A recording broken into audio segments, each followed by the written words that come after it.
mic check.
Okay, good evening and welcome to the September meeting of the Safety Services and Licensing Committee. I will call the meeting to order since it's 6:03. Let's see, clerk, can you please take the roll? Councilman Ferry, Present.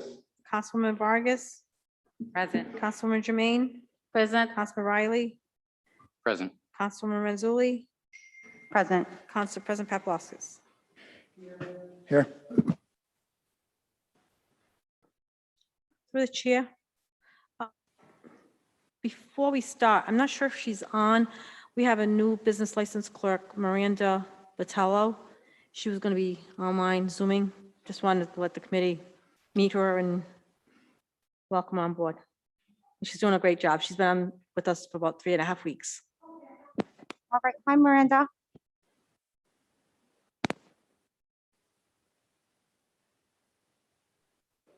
Welcome and thank you for your help and for joining the team. Hi guys, how is everybody? Can you hear me?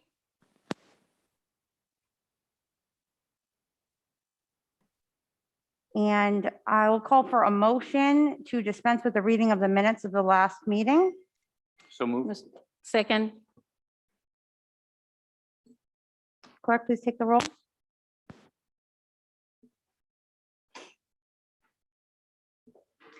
Councilman Ferry, Yes. Councilwoman Vargas, Yes.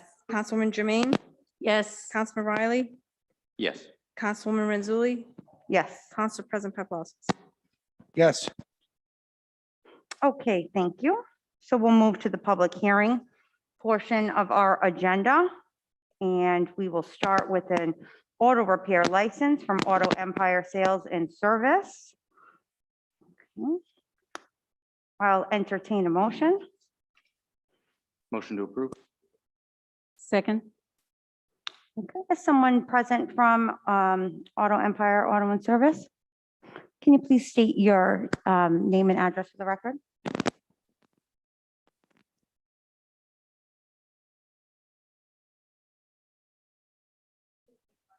Fidalgo, Fidalgo, 593 Union Avenue, Providence, Rhode Island, 02909.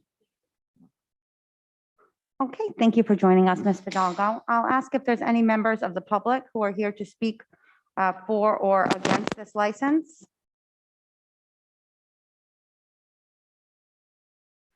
Okay, I No don't one on see- Zoom.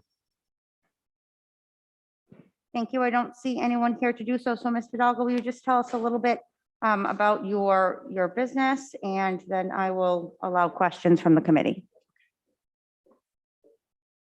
I'm sorry, what did you? If you want to just tell us a little bit about your business. Okay, it's a new business, so I haven't actually begun because I'm just establishing the first step with the Cranston, City of Cranston for licensing approval and then moving on to state. My family has been in the used car business for a very long time, so I'm just kind of taking a leap of faith. A little bit for the first about time. your business, and then I will allow questions from the committee. I'm sorry, what did you? If you want to just tell us a little bit about your business. Okay, it's a new business, so I haven't actually begun because I'm just establishing the first step with the Cranston, City of Cranston for license. We could know. Sorry about that, technical difficulties. Okay, thank you. I will see, is there any questions from members of the committee? Or Ms. Fidalgo? Councilman Donegan? Hi, Ms. Fidalgo. My name's John Donegan. I'm the city council person, that part of the city. I'm not the voting body this evening, but just what are your anticipated hours of operation? Generally 10 to 6, Monday through Saturday and Sunday by appointment. And based on the area, it doesn't look like there's you're kind of in a specific, I would assume, residential part right there. There's at least one street between yourselves and the Riverbend Apartments, and I don't see any issues. I wish you nothing but the best of luck and success here in Cranston. Thank you, I appreciate it. Any other questions from the committee? Okay, there being none, there's a motion on the table. Clerk, please take the roll. Councilman Ferry, Yes. Councilwoman Vargas, Councilman Riley, Yes. Councilwoman Renzulli, Yes. Council President Paplaskas. Yes. Okay, and Councilman Paplaskas, there's another license for Ms. Fidalgo. It's a used car license further down. Do I need to entertain a motion to go out of order, or can I just move that right up? I think if there's no objection from the committee, you can go ahead and. Okay, is there any objection from the committee? Okay, so Ms. Fidalgo is also applying for a used car license at the same address for Auto Empire Auto Sales and Service. So I'll entertain a motion. Motion to approve. Second. Any questions or comments from the public? Okay, there being none, clerk, please take the roll. Councilman Ferry, Yes. Councilwoman Vargas, Councilwoman Jermaine. Yes. Councilman Riley, Yes. Councilwoman Renzulli, Yes. Council President Paplaskas. Yes, Okay, thank you, Ms. Fidalgo. Thank you Good luck very with your much. business. Thank you all. Okay, next we have Fletcher Auto Body Inc., DBA Fletcher Auto Body. I will entertain a motion. Motion to approve. second, Okay, open for discussion. Clerk, it says it needs a fire inspection approval. Did that get taken care of, the fire inspection? Yes, new and renewal for auto repair need an annual fire inspection. Okay. Are there any, let's see, is anyone here from Fletcher Auto Body? Are you Val? Yes, I'm Val. Okay, can you please state your full name and address for the record? Val Falco, 23 Dartmouth Road, Cranston, 02920. Okay, fantastic. Is there anyone here from the public to speak for or against the approval of this license? Okay, go ahead. Would you like to come forward?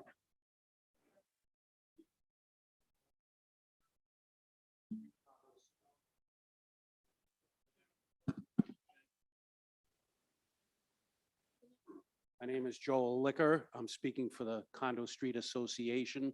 The condo is right across the street. 15 Tabor Street is my address, 02920.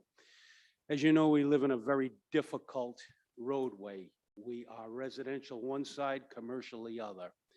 Ever since Mr. Falco has come and purchased the building, we have had nothing but good things to say. He's considerate to our needs, very quiet, and I wish other people on the street would do the same thing, but we'll leave it at that. But I did want to speak in his behalf and welcome him formally, and anything we can do for him, we'll do. But thank you. Excellent. Thank you so much. Is there anyone else here from the public and online? No public comment. Okay, thank you. And Mr. Balco, would you like to tell us a little bit about your business, and then I'll open it up for questions from the committee. It's a newly started body shop, auto repair, in Cranston on Fletcher Avenue. We're just looking to get licensed here, then we get licensed from the state, and then we can open. Okay, fantastic. Are there any questions from the committee? Councilman Paplaskas? Thank you, Chairwoman Renzulli. I just want to say that if you have Mr. Liquor here in your favor, I'm definitely going to vote yes for you. I appreciate that. Thank you. Yeah, he's a great person to have come in and vouch for you. Yes. And I'm the representative for that area, so if you ever need anything, please feel free to reach out. Okay, But welcome you to Fletcher Avenue with open arms, so I'll be voting yes. thank you. Thank you. Any other questions? Councilwoman? Thank you. Thank you, Chairman. What would be the hours of operation? 8 to 5, Monday through Friday. Thank you. Any other questions? Okay, there being none, clerk, please take the roll. Councilman Ferry, Yes. Councilwoman Vargas, Councilwoman Jermaine, Yes.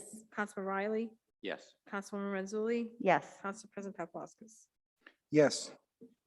Okay, thank you. Welcome to Cranston. Appreciate it. Okay, next we have a few Class A retail liquor license renewals. Madam Chair, I have a question to the clerk. Is this in the right part of the docket?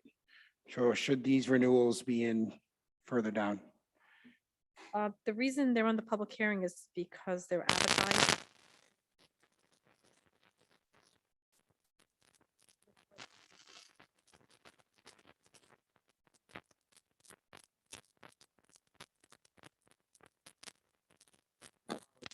Came in today to a lot of gremlins in the system that appeared out of nowhere.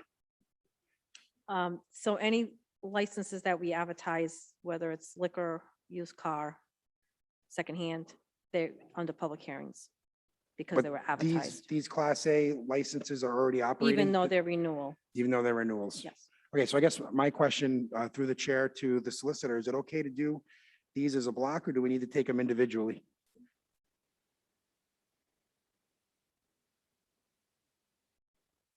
I would say, we've done this before. I would just ask the chair, Madam Chair, to just ask anyone, any members of the committee, if they've had a chance to review them. If there are no issues, no questions, then I think it would be permissible to take it as a block. I would just point out, I did see, I think there's a used car license on the top of the second page, which is a new license, so that should not be done as a, oh, you just did that? I'm sorry, that was with, okay, then fine. If no one has any issues or any objections, or they may have some questions, get that out of the way and then take it as a block. Solicitor, would that be all the renewals, the Class A and the Class BV, or do we have to take them as two separate blocks? No, you could do them both. Okay, does anyone have any questions or is anyone against taking these as a block? Okay. Yes, I do have a question if there anyone is here, actually, for the liquor license, or more of it, for which one? it is, yeah, sorry. It's not a question, it's more of an FYI if possible. I don't know if anyone's here. For which one? For either Class A or the Class BV liquor license, since we're doing both as a block, is that correct? Yes, but which business is For it? all of them, it's an info. Okay, go ahead. All right, thank you, Chairwoman. So just wanted to do a friendly reminder that I believe that as of July of this year, City of Cranston went from plastic bags to paper bags. I know there are still some businesses that are out there that are still using some of the plastic bags, and I'm not trying to point fingers at all, because I know that because of COVID, we did have obviously I'm sure some businesses had a handful of probably plastic bags that would order before then. And so I'm not trying to add any additional expenses, and I'm perfectly fine that if that was already purchased, that those plastic bags are continued, to be used until they're exhausted. But just a friendly reminder that we have gone into the paper bag for the businesses and everyone else that's here before us on that same time. Thank you. Thank you, Councilwoman. Does anyone else have any questions or comments? If not, I will entertain a motion to take these as a block. Motion to vote as a block? Second. Clerk, please take the roll. Just to clarify, that's just for the Class A and Class BV, correct? Correct.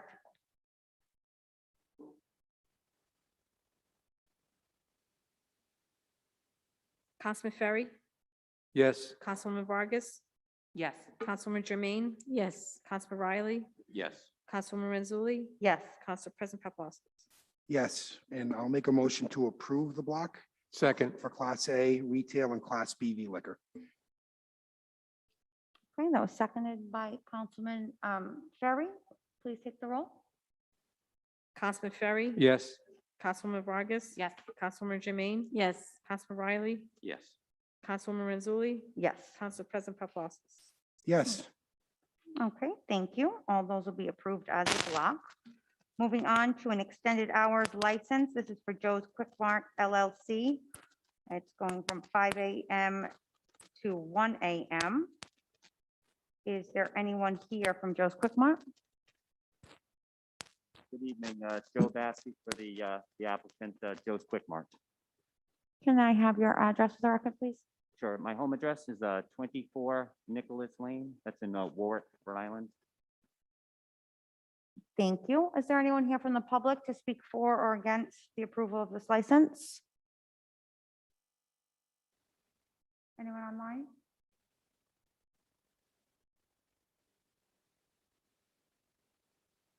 No public comment. Okay, thank you.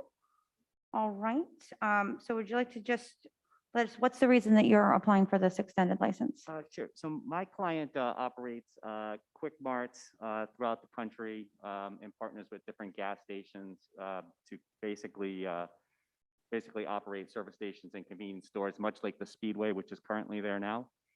Speedway sold a majority of its assets to 7-Eleven as part of a spinoff from, I think, was Marathon Petroleum. However, there were certain FEC issues that some of the 106 locations had to be spun off to my client, Joe's Quick Mart, which is part of Cross America Partners. So my client intends to basically operate the same type of convenience store gas station, which is currently on Reservoir Ave right now. They plan to make a substantial investment into the physical plant of the building. Their intention to hire back as many employees as possible who are currently working at that store. And ultimately, they're going to rebrand it as a shell gas station going forward in the future. So not much will change other than the signage as it currently stands. Okay, thank you. I don't know if I asked for a motion. Did I already ask for a motion? I'll make a motion to approve. Second. Okay, for discussion, are there any questions from the committee?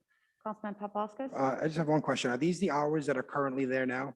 It's just changing names, so you need to reapply to be consistent? Yes, correct. It's my understanding the Speedway currently operates with these same hours, but because we're basically doing an asset purchase of the location that we're essentially considered to be a new applicant underneath the city charter, city Okay. code. Thank you. Any other questions? Okay, there being none, clerk, please take the roll. Councilman Ferry, Yes. Councilwoman Vargas, Yes. Councilwoman Jermaine, Yes. Councilman Riley, Yes. Councilwoman Mazzulli, Yes. Council President Paplaskas. Yes. Okay, thank you. Thank you. Okay, moving on to a public entertainment license. This is for Park Place LLC, DBA 1401 Park Place. I will entertain a motion. Motion to Motion to ap- approve. Second. Okay, for discussion, is there anyone here from Park Place?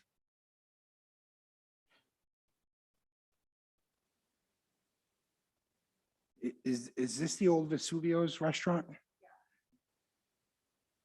This is-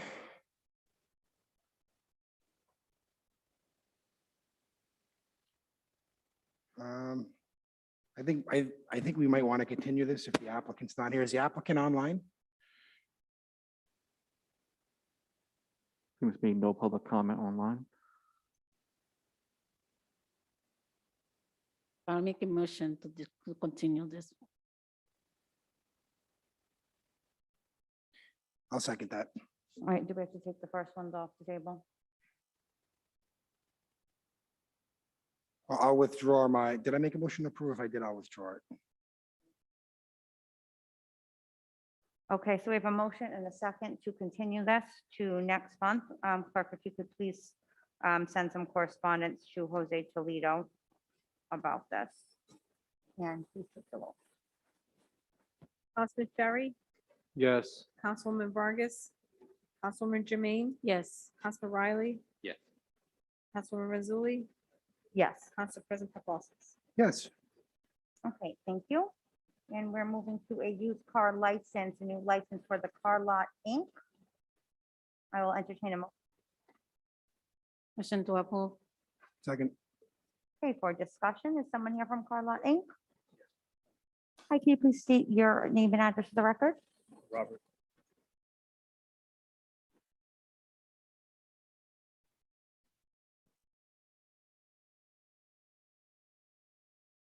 Is there anyone here from the public, either online or in person, to speak for or against this application?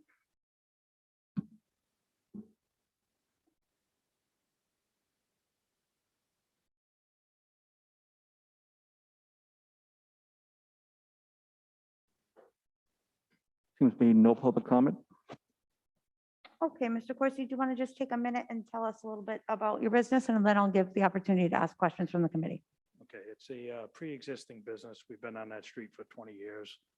We're basically just switching over to a facility across the street that has more inside parking, 20 to 30 car inside parking, just to switch up the inventory and have a little higher end inventory without having to worry about, I guess, theft. We're all familiar with what's happening. And we were also approved last week for another location on Plainfield Pike, and that would have to expand there. So this will be more of just a holding location for the higher end stuff inside. Okay, excellent, thank you. Are there any questions or comments from the committee?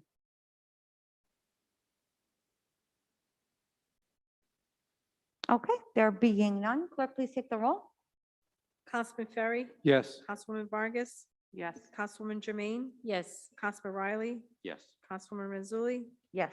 Council President Paplaskas. Yes. Okay, thank you. New matters before the committee. We have a holiday sales license from Joseph A. Bank. And I'll entertain a motion. Motion to approve. Second. For discussion, is there anyone here from Joseph A. Bank?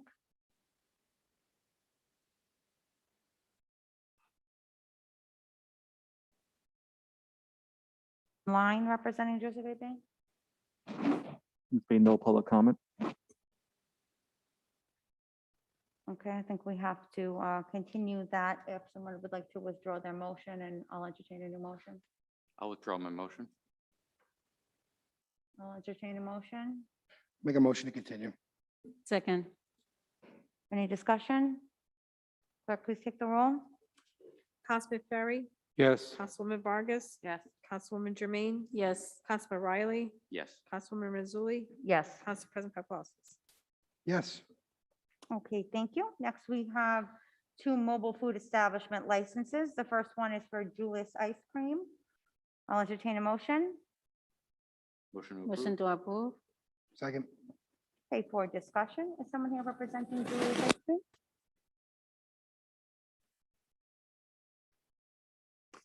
Good evening. Can you please state your name and your address for the record?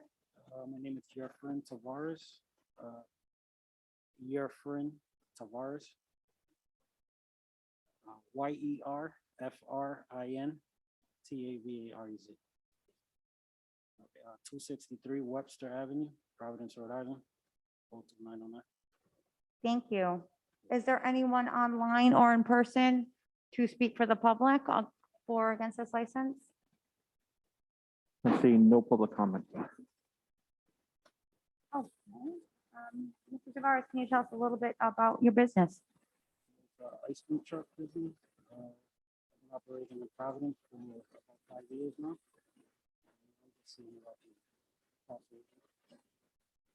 Okay, fantastic. Do we have any questions from the committee?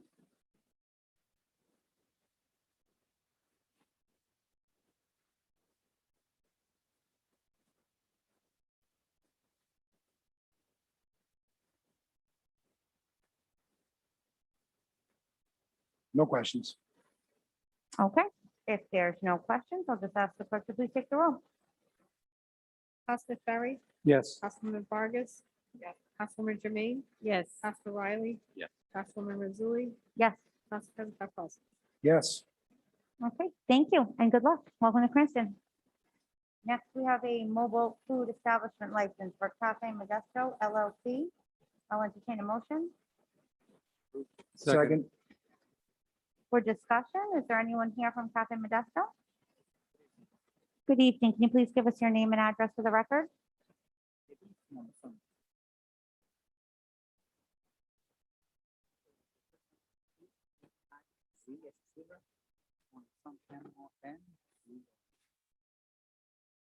And your address?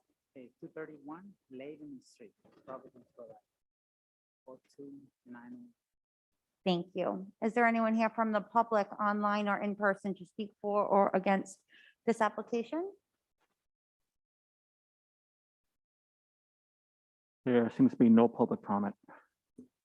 Okay. Mr. Monson, can you tell us a little bit about your mobile food business? What kind of food do you serve? Actually, it's a coffee shop, mostly coffee and liquor pastries, yeah. Fantastic. Are there any questions from the committee? Okay, there being none, clerk, please take the roll. Councilman Ferry, Yes. Councilwoman Vargas, Yes. Councilwoman Jermaine, Yes. Councilman Riley, Yes. Councilwoman Mazzulli, Yes. Council President Paplaskas. Yes. Okay, thank you. Welcome to Cranston. Thank you very much. Next, we have 3 evictualling licenses. The first one is for Lucy Juicy. I'll entertain a motion. Motion to approve.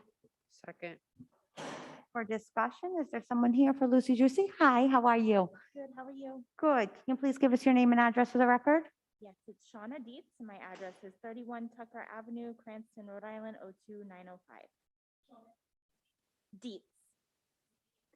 DIETZ. Thank you, Shauna. Is there anyone here from the public, in person or online, to speak for or against this application? There's no public comment.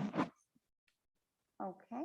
Shauna, could you tell us a little bit about Lucy Juicy, and then I'll open it up to the committee to ask questions. Sure, so we're looking to open a fresh juices and smoothies shop in Patuxent Village with a plant-based kitchen with a lot of grab-and-go items, as well as having a local emporium with some local items, granola, salsas, and hot sauces of that sort.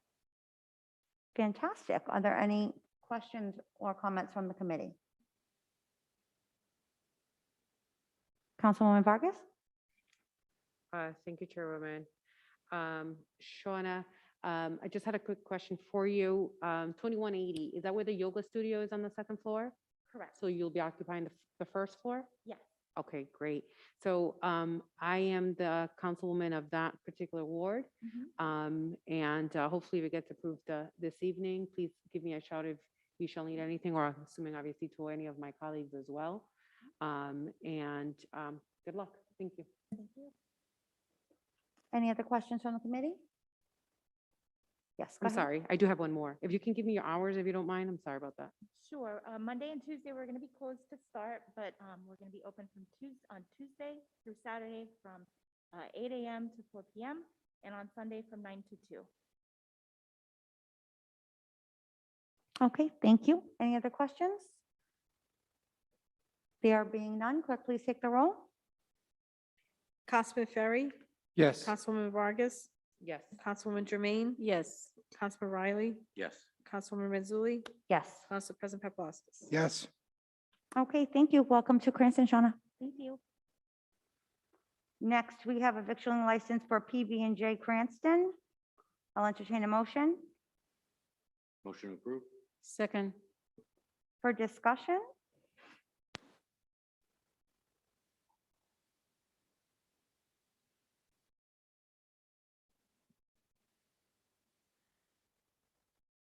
Hi, can you give us your name and address for the record?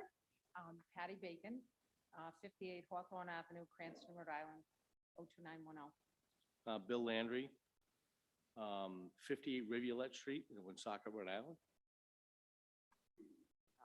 02895, sorry. Jacqueline Paquin, 3 Patricia Drive, Johnston, Rhode Island, 02919.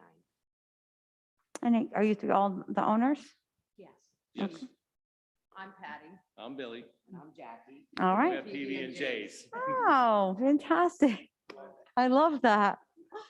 Is there anyone here from the public, either in person or online, to speak for or against this license application?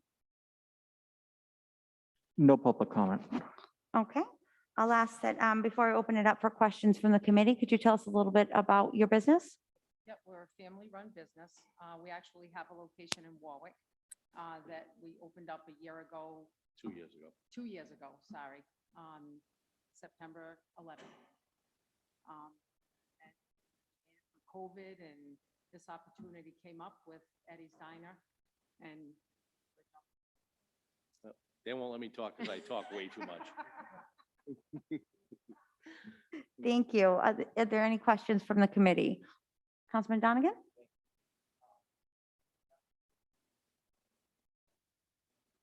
no. Yeah, currently, no.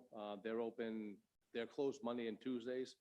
We may eventually reopen on Mondays. They used to be open on Mondays, but they've recently closed. But it'll be Monday, Wednesday, Thursday, Friday, Saturday, Sunday, and we'll be closing on Tuesdays.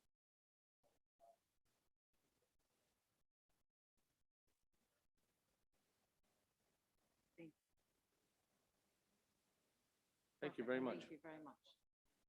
If I do have a question, if we, right now, they're closed at 3 o'clock on Fridays. If we decide to open a little bit later, will we have to get special approval for that? I don't know what the original hours of operation were when Eddie had it, but If you could just send us something in writing to the clerk's office, and you should be fine. okay, it'll be like probably 8 o'clock at night or something that, for fish yeah. and chips. Yeah, that'll be fine. So as long as it's not open till 5 in the morning, then that would be a problem. No. No. 6:15, that's about, probably as early as I can get there. Are there any other questions from the committee? Councilman I just Paplaskas? want to make a comment. There's a lot of Dyer Avenue and Ward 3 on here tonight, so it's good to see. John, your area is popping. I like it. Well, congratulations. Thank you very much. Okay, if there's no further questions, clerk, please take the roll. Councilman Ferry, Yes. Councilwoman Vargas, Yes. Councilwoman Jermaine, Yes. Councilman Riley, Yes. Councilwoman Mazzulli, Yes. Council President Paplaskas. Yes. Okay, thank you. Welcome to Cranston. Look forward to coming in and grabbing a bite. Thank you very much. Have a great night. Next, we have a victualling license for Mindful Wellness Spa. I'll entertain a motion. Motion approved. Second. I don't see anyone in person. Is there anyone online representing Mindful Wellness Spa? There's no public comment. Okay, I'll ask that motion be taken down and we will put up a motion to continue. I'll withdraw my motion. I'll make a motion to continue. Second. For discussion? There being none, clerk, please take the roll. Councilman Ferry, Yes. Councilwoman Vargas, Yes. Councilwoman Jermaine, Yes. Councilman Riley, Yes. Councilwoman Mazzulli, Yes, Council President Paplaskas. Yes. thank you. Clerk, I just ask that you please send correspondence to Brenda Estrada at Mindfulness Wellness and Spa. I don't see any business for the traffic engineer. And we can go to a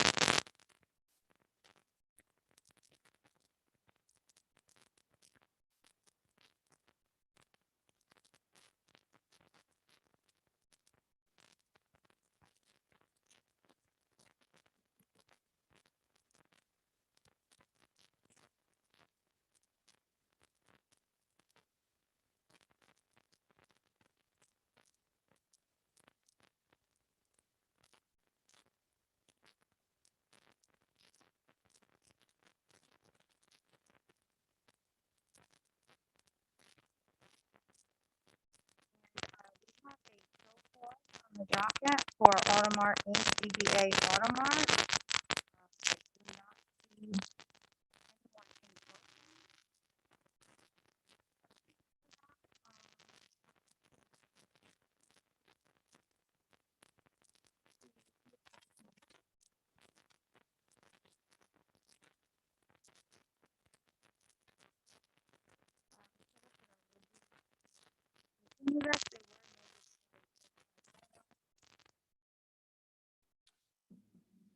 So, Madam Chair, on September 12th, Councilman Donegan had sent an email with a photograph, I believe, of this business establishment. It appears to have, I don't know who took the photograph, but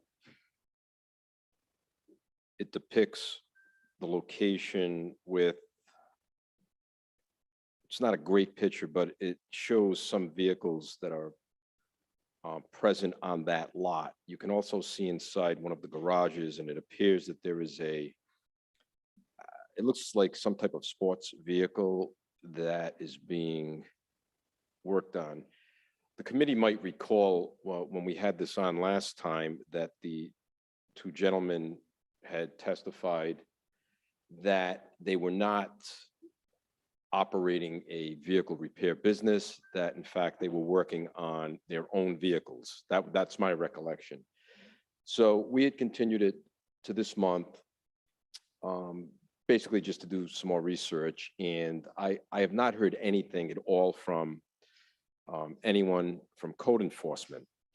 However, given the photograph that I just literally received it, we received it yesterday, the day before.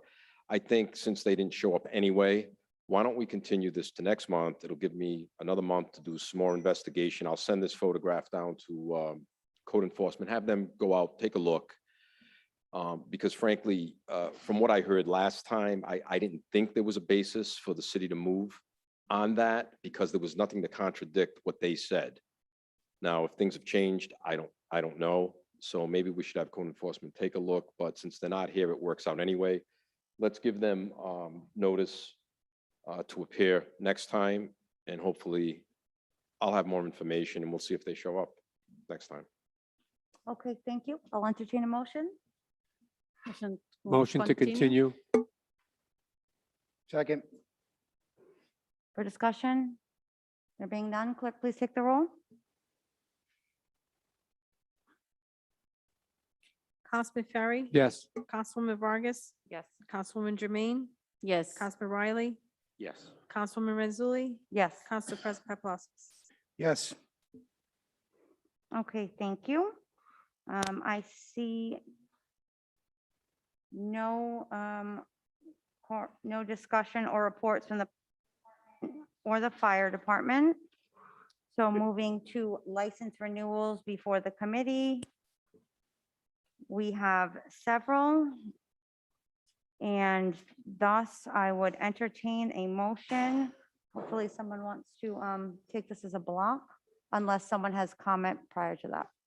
Sorry, thank you, Chairwoman. I know that we just went through the item 5, their police department. It's not on the docket. I'm not sure if that's something that I can just relate over to former council member Paul McCauley, who's here with us this evening from the mayor's office. I was just hoping, I got 2 calls this after, well, right before coming here. One was on Chiswick and the other one's on Beachmont regarding speeding. Just wondering if we can relay to the police, if perhaps it could be some monitoring of the speeding on both areas. I can gladly also send you the email once I get them. I think they were sending me an email as well from what I told them to do, so I haven't checked if they have, but I can definitely forward over to you. I'm sorry, Councilmember Vargas. Chiswick, what was the second one? Cheswick Road and the other one is Beachmont. Oh, right, Avenue. right. Please. So Beachmont was the graffiti? No, that one's all set. Thank you. Both of them are speeding, both Right, Beachmont right. and Chiswick. Beachmont is right near where the baseball field is. Correct. So there's been an Paula overwhelming amount. and I forwarded that to CPD today. And I know there was a traffic study done in February regarding Chiswick. And those folks weren't happy with the timing of that traffic study because of inclement weather, and that there wasn't as much traffic as what happens normally. So we're gonna see if we can get another traffic study, council member. But it is in the hands of Cranston Police as we speak, and I'll follow up and get back to you. Appreciate it. Thank you so much on both Sure. issues and on the other ones as well. Okay, thank you, Councilwoman. And back to the license renewals, I will entertain a motion. Madam Chair, if I could just make one suggestion. Yes. It's fine doing this as a block. I accept, with the exception of the mobile food truck license, because it's a ratification, I would suggest that that one be voted on separately. Okay, thank you, Solicitor. We will take out the mobile food truck license for Kay's Ice Cream. Yes. And so I will entertain a motion for everything else. I'll make a motion to do all of the license renewals as a block minus K's Ice Cream, which will be voted on later. Second. Any discussion? There being none, clerk, please take the roll. Councilman Ferry, Yes. Councilwoman Vargas, Yes. Councilwoman Jermaine, Yes. Councilman Riley, Yes. Councilwoman Renzulli, Yes. Council President Paplaskas. Yes, and I'll make a motion to approve all of the license renewals as a block Second. minus K's Ice Cream. Okay, and we have a second. Any discussion? There being none, clerk, please take the roll. Councilman Ferry. Yes. Councilwoman Vargas. Yes. Councilwoman Jermaine, Yes. Councilman Riley, Yes. Councilwoman Renzulli, Yes. Council President Paplaskas. Yes, Okay, thank you. And we will now vote on the ratification of the mobile food truck license. This is for Kay's Ice Cream. Is there anyone online to speak about this at all? I'm saying no public comment. Nope. Okay, then I'll entertain a motion. make a motion to ratify K's Ice Cream. Second. Any discussion? There being none, clerk, please take the roll. Councilman Ferry, Yes. Councilwoman Vargas, Yes. Councilwoman Jermaine, Yes. Councilman Riley, Yes. Councilwoman Renzulli, Yes. Council President Paplaskas. Yes, Okay, for the monthly schedules, we have Roads on the Patuxent as a list of events that we're looking to accept. I'll entertain a motion. Motion to approve. Accept. Any discussion?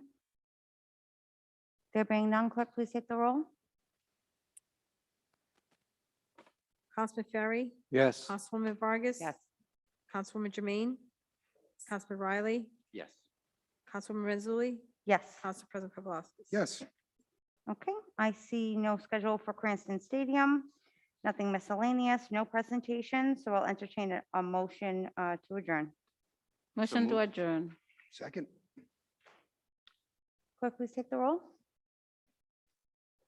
Councilman Ferry, Yes. Councilwoman Vargas, Yes. Councilwoman Jermaine, Yes. Councilman Riley, Yes. Councilwoman Renzulli, Yes. Council President Paplaskas. Yes. Okay, thank you.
Mike, check, 1, 1, 1, 2, 2, 2, 2, check, check.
Tom gives me a thumbs up from the audio visual section of the chambers.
Good evening, everyone. Welcome to the September 13th Finance Committee meeting. Clerk, will you please take the roll?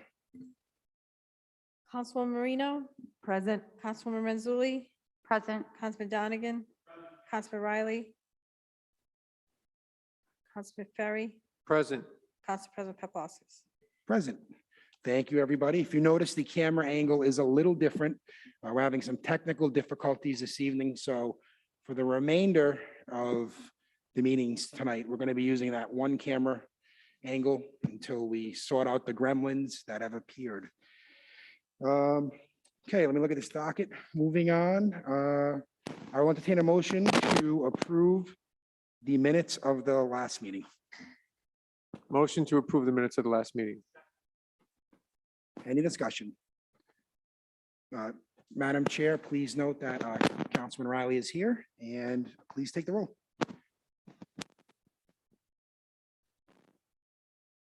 Councilwoman Marino, Yes. Councilwoman Renzulli, Yes. Councilman Donegan, Councilman Riley, Yes. Councilman Ferry, Yes. Council President Paplaskas. Yes.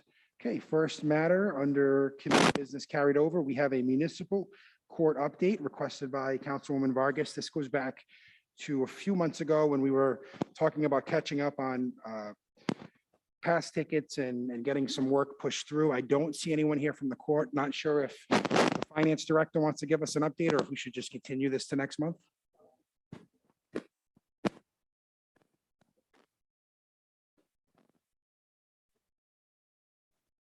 Director Strom, the floor is yours.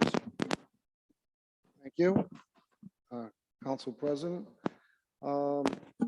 Basically, I want to know that we have caught up on various fines and fees through the municipal court. Right now, our revenues are running close to budget. We're at about 14% of what the budget figure was that was passed by the council. Approximately 10,000 less than where we should be. The budgeted figure was 465. We've brought in already 65,000. And based on the administrator at the court has told me that things have picked up.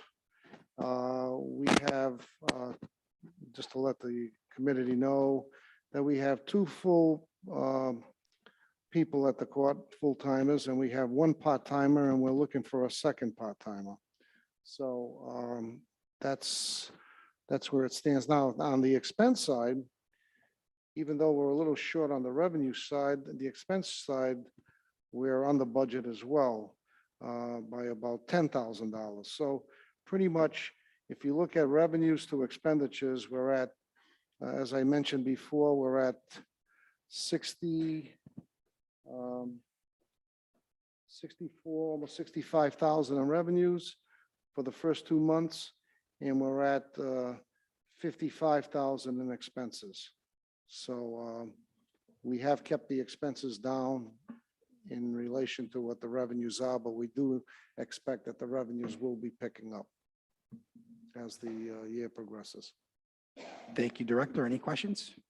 Councilwoman Vargas. Thank you. Just a quick follow-up. Thank you, by the way, Director Shum, on that update. On the position being vacant, what's the timeline that's being since as far as being filled in, and is that being posted anywhere, or is that recruiting process done? My understanding is that they're working on that replacement as we speak. I think they're going to be interviewing or recommending somebody, and then as soon as we can, we'll be fulfilling that position. I can't give you a definite time frame right now. Fair. Unfortunately, I'm not part of the interview process. Lucky for you, huh? What's that, I please? said, lucky for you. Yeah. All right. Thank you. I appreciate it. Thank you very much. Any other questions for Director Strom on this item? There being none, we'll move on. Thank you very much. We have ordinance 5-21-01, ordinance authorizing the city to utilize Western recreational impact fees for the bike path beautification and restoration project, sponsored by Councilwoman Marino, Councilman Donegan, and Ferry. This was continued from 6-7 and 8-2. If I may, through the chair, I'd like to make a motion this evening to withdraw this ordinance. I understand from conversations with the administration that we are currently looking into whether or not ownership of the bike path and responsibilities with respect to restoration and maintenance and improvements falls within the purview of the state or whether it falls within the purview of the city. So rather than go forward with this ordinance at this time, it makes sense to fully vet that, that situation. Okay, thank you very much. I don't believe we need to vote on that. There's Mr. no. President? Yes, May I? yes. Anthony Moretti.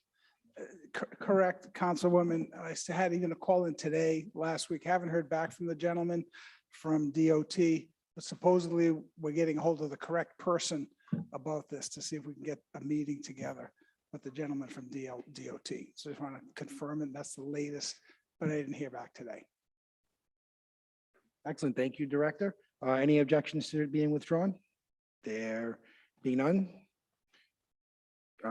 Councilwoman Marino, do you have anything else to add on this project? That's it. Thank you.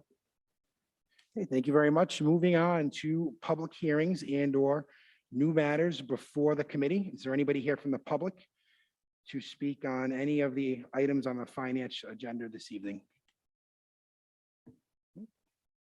Anybody on the Zoom? No public comment. Thank you. I will close public hearings. Moving on to new matters before the committee, we have real estate tax abatements. I'll entertain or like a motion on the real estate tax abatements. Motion to approve. Second, Okay, we have a motion and a second. Any discussion? There being none, clerk, please take the roll. Councilwoman Marino, Yes. Councilwoman Mazzulli, yes. Councilman Donegan, Councilman Riley, Yes. Councilman Ferry, Yes. Council President Paplaskas. Yes. Okay, next up, we have the motor vehicle tax abatements. Motion to approve? Second. Okay, we have a motion and a second. Any discussion? There being none, clerk, please take the roll. Councilwoman Marino, Yes. Councilwoman Mazzulli, Yes. Councilman Donegan, Councilman Riley, Yes. Councilman Ferry, Yes. Council President Paplaskas. Yes. Moving on to tangible tax abatements, I'll entertain a motion. Motion to approve. Second, Okay, we have a motion and a second. Any discussion? There being none, clerk, please take the roll.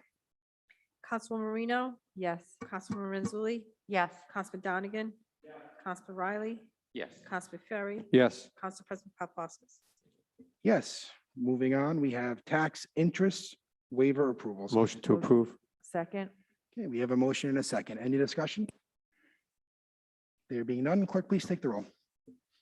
Councilwoman Marino, Yes.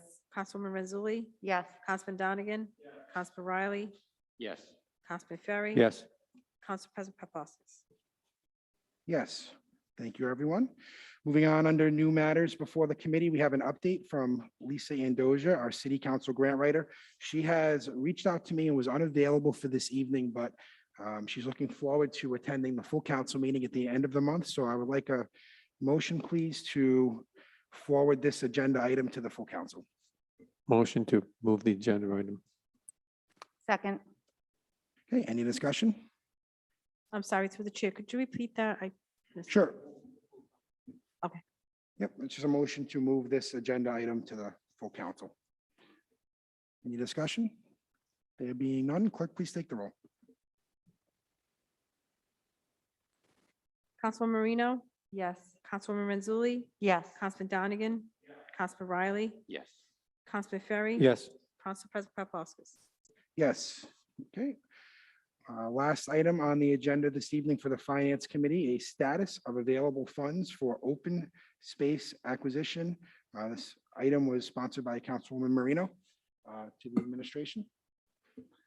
Yeah, I can answer the request from Councilwoman Marino. Right now, Councilwoman, we have just about $39,500 in actual cash money for open space, and we have remaining authority of $4.5 million, which we would have to bond for. Director Strom, I don't know if you know, when was the last time that we made an acquisition under the open space funds, if you recall roughly? If you need to get back to me, that's fine. I'd If you have don't to need get put you on back the to you. spot, That's fine. Thank This, you. this report does not reflect that, but I can get back to you on that. Appreciate, thank you. Would you want me to get back to you individually, or you want me to report this at the council meeting? You can send me an email. or Okay. Reach out, that's fine. That's Yep. fine. Thank you. Thank you. Any other questions on this item? There being none, we will remove this from the docket for the time being. That being said, that completes all business in front of the Finance Committee. I'll entertain a motion to adjourn. So moved. Second. Okay, we have a motion and a second. Clerk, please take the roll.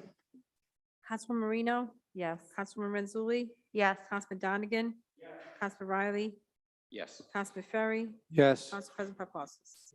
Yes, thank you very much, everyone. And to all those watching at home on Zoom or YouTube, the next meeting will be 8 o'clock. Thank you.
Okay, good evening, everyone.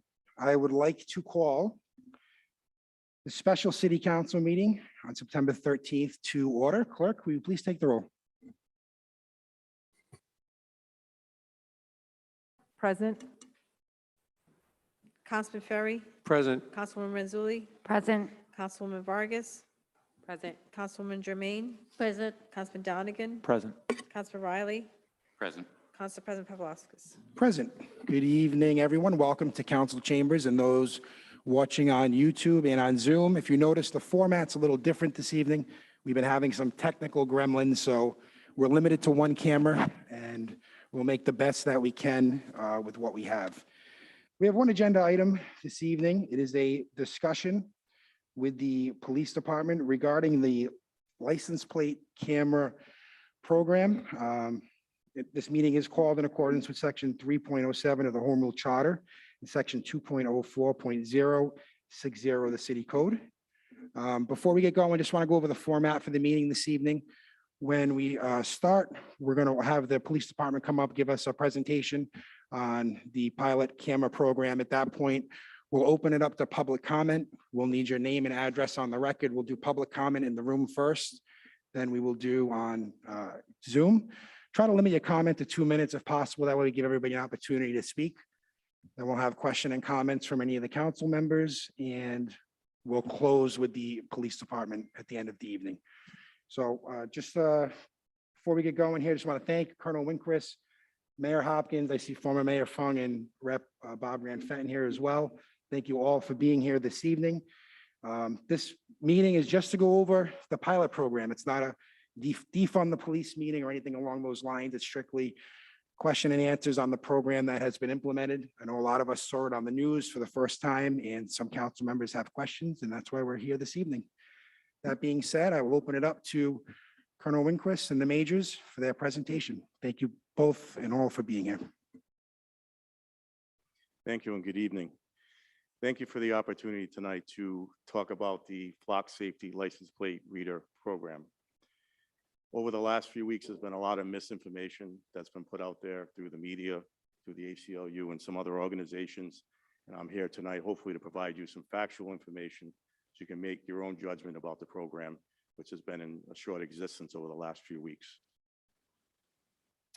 So first, I'm going to start out with how I became interested in the license plate reader technology. This is not new technology. License plate recognition cameras have been in existence for decades across the country. And matter of fact, when I was a lieutenant running the State Fusion Center for the State Police, I was looking at the technology to put on state roadways and highways. At the time, it just wasn't cost effective, and the technology was not quite as accurate and where it is today. So it's something that's always been in the back of my mind. When I was sworn in as chief in 2014, one of my promises was that I would bring new technology to the Cranston Police Department to make our jobs easier as police officers, to make the city safer. And I've done that in a number of areas, not just for the plate reader cameras. Throughout the department, we're using state-of-the-art technology, and I'd like to say we're leading in that particular area in Rhode Island and probably in the region. So this is another piece of technology that I was interested in. So back in July, I received a message from a representative from Flock Safety, which is based out of Atlanta, Georgia. And they provided some results of a plate reader camera that they tested in Fall River, Massachusetts. And when I looked at the results of one camera that they had placed in a location, I was thoroughly impressed with the results. And I thought this would be good technology that we could possibly test here in the city of Cranston. So shortly after that, I had a meeting with Flock Safety. They went over their camera system. And I got to say, they had every single safeguard that you can imagine placed on this system. All the recommendations that the ACLU has in some of their white papers, if you go online, Flock Safety addresses those regarding retention of data, how the policies are formulated, how the system's accessed. So I felt very comfortable after I saw what they had. There's also a cost-effective model. Well, first off, it's not costing us a dime to do this camera test on the system. So we have 60 days free, no obligation to purchase to use the camera system. So we provided them with a map of the city of Cranston. They took that map and they looked at points of ingress and egress coming into the city, as well as the major intersections. And they're the ones that said, this is where we recommend these cameras be placed. I want to note that these cameras are evenly distributed throughout the city, both on the east side of the city and the west side of the city. So currently, there's a total of 24 cameras that are active and in use. The recommendation is 27 cameras. Those 3 cameras will be installed. There's been a shortage of equipment to get those last 3 up and running. So these cameras are up and running. They're all on city property. They're highly visible. There was no attempt to be covert to put these up in the middle of the night, as the press release from the ACLU recommends or suggests that somehow this is a covert project. These cameras are put up in the middle of the daytime, and there was no secrecy to it whatsoever. I know there was curiosity, but there was no secrecy. So once those cameras were up, sometime around August or so, I believe August 11th, it took about a week and a half or so to put the cameras up at these locations. They had to install poles, they're solar powered, so there was a little bit of work that was involved. We weren't really sure when they were going to finish, but they finished sooner than we expected. So at some point, before that, I approached Mayor Hopkins. I had a conversation with him. I said, I'd like to install these plate readers. I'd like to test the technology. As usual, he supports and trusts my decision-making.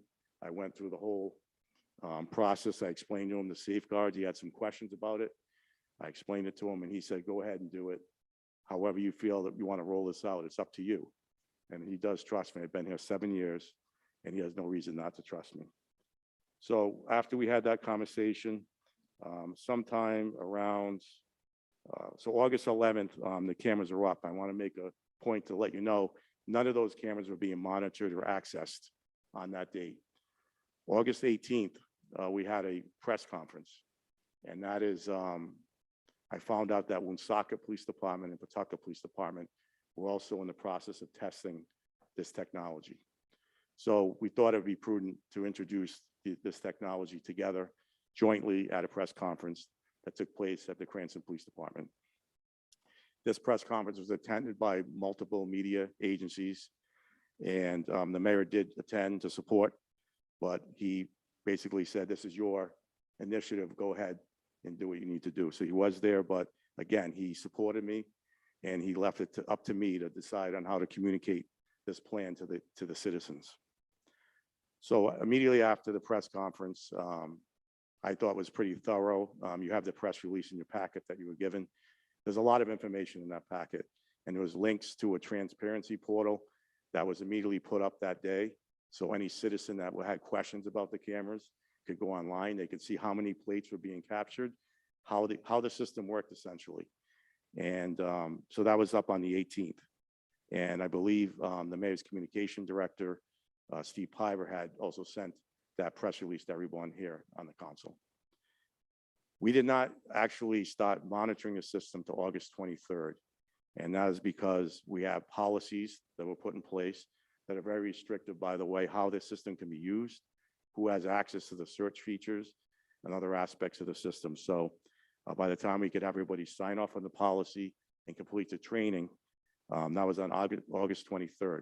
So the system as of today has been in use for merely 3 weeks at this point in time. It's resulted in numerous arrests, including armed robbery, arrest, recovery of stolen property. As you can see from the board, $318,000 worth of stolen motor vehicles, and this is in 3 weeks' time. We located a missing person. As a result of that, there was an NCIC.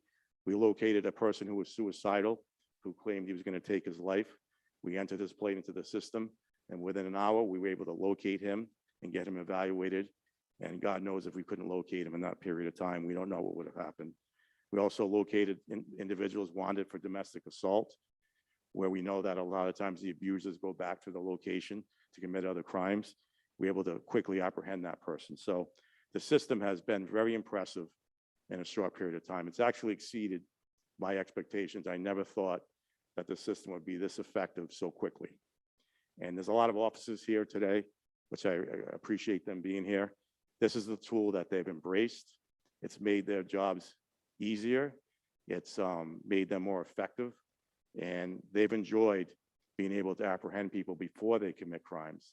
Because this technology is, as soon as someone comes in our city to driving a stolen motor vehicle and they pass one of these cameras, we were alerted within 3 seconds. That has led to multiple apprehensions that simply would not have happened if it wasn't for the system. And we all know people aren't coming in stolen cars that joyride around Cranston at 3 a.m.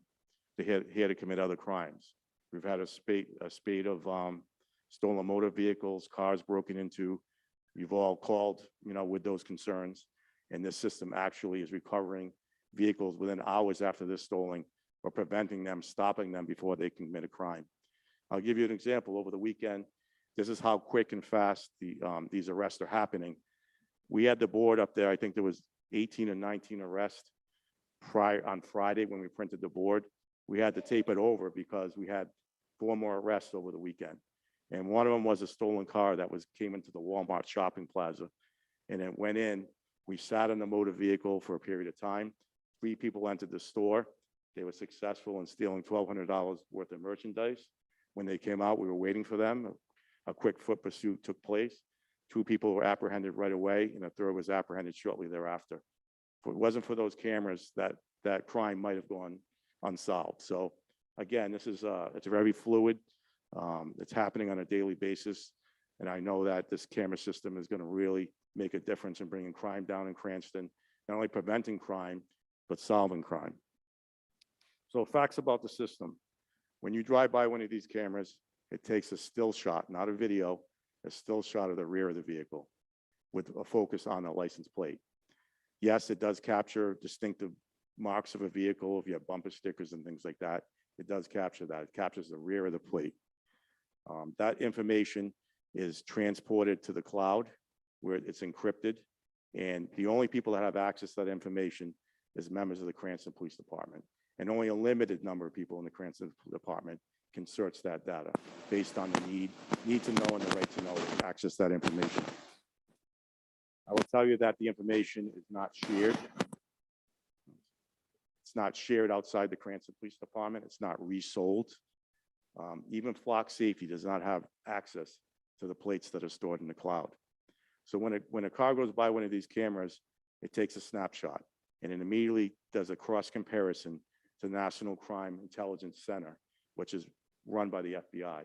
So anytime a car is connected or stolen or connected to a crime, it's entered into the NCIC database. So all agencies that run that plate are alerted that it's associated with criminal activity. So when your car goes by one of these plates, it does a quick cross comparison. And if there's a hit, it will alert us within 3 seconds that that car is associated with a record. And then at that point, we have to run the plate to verify the information visually as well as through another database before we take any action on the plate. So we're not just relying on the data that Flock Safety gives us. It's merely an indicator to us that we act upon once we verify the information. So that happens pretty quickly. It's all cloud-based. Within 30 days, if your plate's in the system and you didn't commit any crimes or it's not associated with NCIC hit, it's automatically purged from the system indefinitely. So it's not kept for years at a time. We can't track where you went to the doctor, where you went to the dentist. All we know is you went by that camera at a certain date and time, and that was a plate. We don't even know who's driving the vehicle. Okay, so it doesn't have facial recognition. It does not have an artificial intelligence. It does not record any indication of the driver who's driving the car. It doesn't record faces. That all it does is simply record the license plate in the rear of the vehicle on a public roadway. That's all this does. Don't want to make it any more big brother than it is. People are making a bigger deal out of it, I think, than it really needs to be. Doesn't have video capabilities, so you don't have a video of somebody driving by. Owner information is not run. Right now, an officer can sit on any street corner that he wants or she wants, and he can take a picture of any car that goes by on a public roadway. This is no different. And they can absolutely run that plate with no reasonable suspicion or probable cause. There's case law on that. Okay, we're not even doing that. It's less intrusive than what an officer can do right now legally. Okay. These cameras do not record speed. They're never going to be used for traffic enforcement. They don't know if your car is registered, unregistered. None of that is part of the system, and quite frankly, that's not the intent of the system. The system is to deter criminal activity, prevent, and solve crimes. That's what this system is designed to do. Again, it's missing person, amber alerts, silver alerts. If a kid is kidnapped and is placed in the NCIC as an amber alert, and that vehicle shows up at the gas station, pulls off the highway in Cranston, we'll be alerted immediately that that car is in our vicinity, our jurisdiction. We'll be able to make a recovery. Absent that, we're shooting, you know, a little bit of luck. We would never have achieved the results we had without these cameras. The officers do a great job, but they can't be everywhere all the time. And these cameras are like having watch guards throughout the city 24/7. Doesn't replace police officers, but it's a tool to help them do their jobs more efficiently. It's simply a force multiplier is what it comes down to. And I always want to mention, I know, let's talk about there was no public comment. Well, this is a trial period, right? There's 60 days to try this out. And we're open to any criticism, any input. And I can tell you, after we did the press conference, we got a total of 5 phone calls. And every single phone call was not from a single person that lives in the city. Someone that lived outside the city. And once we explain what these cameras do and what they don't do, the people were very satisfied with the information we provided. We received very little concern or blowback, if you will, on these cameras. And that's why I'm glad I'm here tonight to explain it. What I want to tell you is that these cameras are flock safeties in 41 states. So we're not breaking new ground here. Maybe we're breaking new ground in Rhode Island. Maybe we should have broke new ground 10 years ago. I don't know. But I can tell you 1,200 police departments are using this flock safety system. And they're not the only people out there that have license plate recognition cameras. It's 100% legal under federal law and Rhode Island law. It's been constitutionally checked federally. And I can tell you in the Massachusetts just 2 weeks ago, it was challenged all the way up to the Massachusetts Supreme Court. And the court upheld that LPR systems are 100% constitutional legal.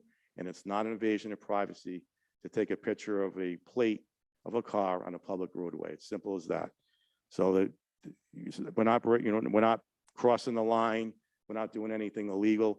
Matter of fact, the ACLU didn't tell you twice in the last 3 or 4 years, they tried to make this technology outlawed and they were unsuccessful because the legislature knows that this is not Big Brother watching everybody where they go. And now, because they're not successful at the state level, they want you to do their job for them. They want you to pass an ordinance to prohibit a tool that we need in law enforcement to keep our citizens safe. I know we don't want to be like the city next to us, okay? City of Providence, that has a spike in violent crime and property crime. Our stats are very good. Our crime rates are probably the lowest they've been in a decade. But I don't want to sit back. I don't know about you. I don't want to sit back and wait till we have a spillover in this city. And if you look at that chart up there, you're going to notice most people that we arrested that are coming into this city or committing crimes or driving stolen vehicles aren't from Cranston, okay? The majority are from the city of Providence or elsewhere. Just want to make that clear that these cameras are used widely in Rhode Island right now by the private sector. They're used by DOT when you go under a toll gantry. They're capturing your plate. When you go to Providence Place Mall, guess what? Your plate's being read. I bet you most of you will still go to the Providence Place Mall knowing that your plate's being read. I don't think it's going to change anything. It has no impact probably on your life whatsoever.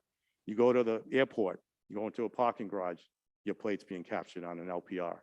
So this is out there. You go to Twin River Casino, your plate's being captured on an LPR. It's actually solved crimes as of late, having that technology available. The bridges and turnpikes, they have LPR cameras. So this is not something so foreign that we should be alarmed by it. And there's other cameras, it's highway cameras that actually record video that are on the major interstates.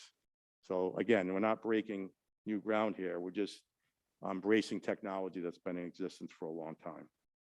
So the bottom line, it's been a force multiplier for us. Just to go over there's been 23 arrests in 3 weeks.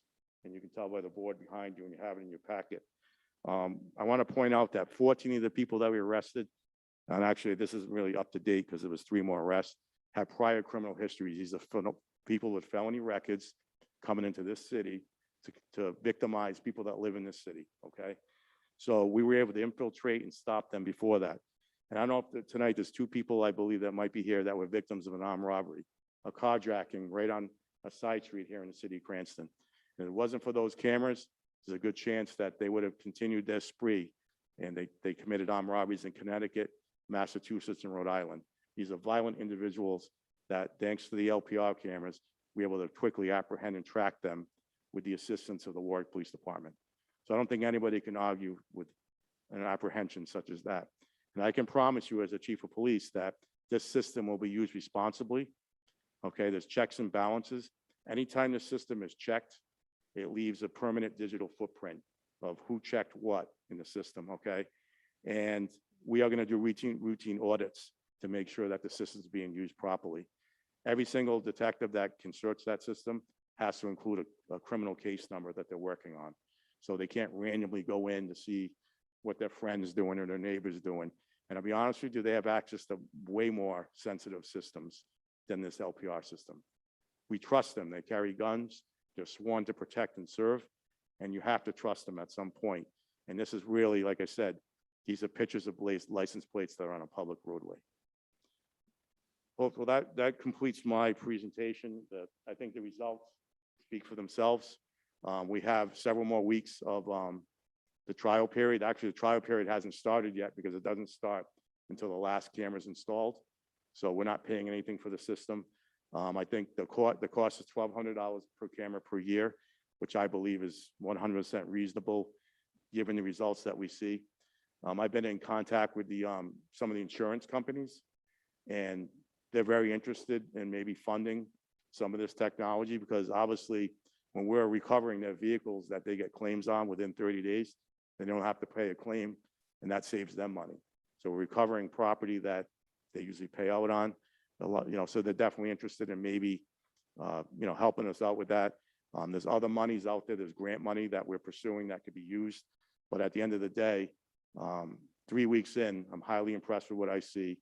And again, I'm hoping that this is something that's going to be in Cranston to stay. And I think you're going to see the other cities and towns like Pawtucket and Woonsocket, they're about 2.5 weeks behind us. They just started using that system, but I know for a fact that their system is going to be busy. They've already gotten a couple stolen cars in one day in the city of Pawtucket. So, and I can see other cities and towns embracing this technology. And I think that's probably the concern of the ACLU, that this technology actually works, and we're going to see other people use it. And they also know that it's legal. So they've admitted, the ACLU admitted that this is legal to use. So we're going to continue to use it. Anybody have any questions of me? I think, do you want to ask questions now, or do you want to wait till the end?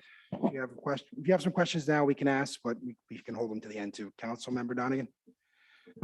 Hi, Chief. Thank you for being here this evening. You're welcome. Just want to first and foremost, personally, I have the utmost confidence in you as our police chief. I think you're the best in the state, and I appreciate the transparency that you show anytime any of us have any questions. You've always been more than personable, willing to answer those questions. So I thank you. Thank you. The only, you answered one question I had, which was about the cost. I don't think I saw my colleague to the right of me had some quick math. That number didn't seem particularly egregious for the program. Into some other programs we have in the city. You had mentioned, and I'm Transparency Portal, that I know you had mentioned there's only a certain amount of members within the department that have access to that data. And you had mentioned the NCIC. Can you just go over again, and not because you weren't clear, I just want to make sure that I'm digesting it correctly. Where does that data go and who has access to it? The data from the plates, or, okay, so the data goes into a cloud secure storage, and the only people that have access is the Cranston Police Department. So what happens is the NCIC database, which has millions of plates and other information, wanted people that are connected to vehicles, goes into the NCIC database. It's entered by an individual police department. and then it's verified, has to meet certain parameters that the FBI deems appropriate. So every 4 hours or so, that database is it's being imported into the flock safety system. So as soon as that plate crosses one of the plate readers, it's cross-checking that massive database, and then you'll receive a hit back that there's a match. And then we have to, further act upon it. By then we run it manually. And then the officer also does a visual check to make sure, is this the car in front of me? Does it match the color? Or if it's a person we're looking for, is a person driving that we can see, do they match the description of the person that's wanted that is associated with that vehicle? So there's different layers of verification before an officer acts upon that information. You're welcome. Thank you. Any other questions from any of council members at this point? You can wait till the end.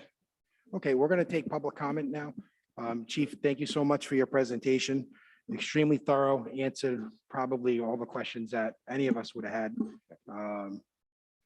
Glad to see that you have the tools to keep our city safe and keep doing that. At this point, I'll open it up for public comment. Anybody in the room that wants to give comment, come up, name and address for the record. Try to limit your comment to 2 minutes if possible, so we can keep the meeting moving. Thank you. Limit myself to 2 minutes. That's going to be the hardest part here. I promise to do very well. You can do it. Okay, all right, let's try. All right, for the record, Barbara Ann Fenton Fung, address 1581 Phoenix Ave, State Rep, District 15. Thank you so much. It's so nice to see you all back in person again after seeing some of you on Zoom for the past few months. So I'm glad everybody's here safe and sound for sure. One of the great things about this program, when I was looking back at it, I was like, what a tremendous opportunity we have in the city to lead right now. These cameras are in over 1,000 different cities in the United States, and they're praised by the leadership in all of those different cities. Well, not all, but say by many of the leadership. Most of these cities are very diverse, okay? They're liberal, they're conservative. Even the mayor of Savannah was on record just last month trying to find more money in order to get more of these cameras up because they were so effective in reducing crime in their city. So when I take a look, we're seeing a program that's being embraced not just by one ideology, okay? Like the Colonel referred to, this really is a force multiplier and has tremendous, tremendous possibilities for the city. The harsh reality here at home, as I think Colonel Lindquist alluded to, is just over our border in Providence, we're seeing a spike in homicides. Tom, tell me if I'm like moving this too much. No, we're having audio. You're good. problems. It's All right, the okay, system. It's not you. I'll try Thank to you. stay back a little bit. But like the Colonel said, we're having the spike in homicides, spike in shootings. If you think about the residents in Edgewood, unfortunately, just less than a half mile from their home, we had the big shooting, 9 different people on Carolina Avenue.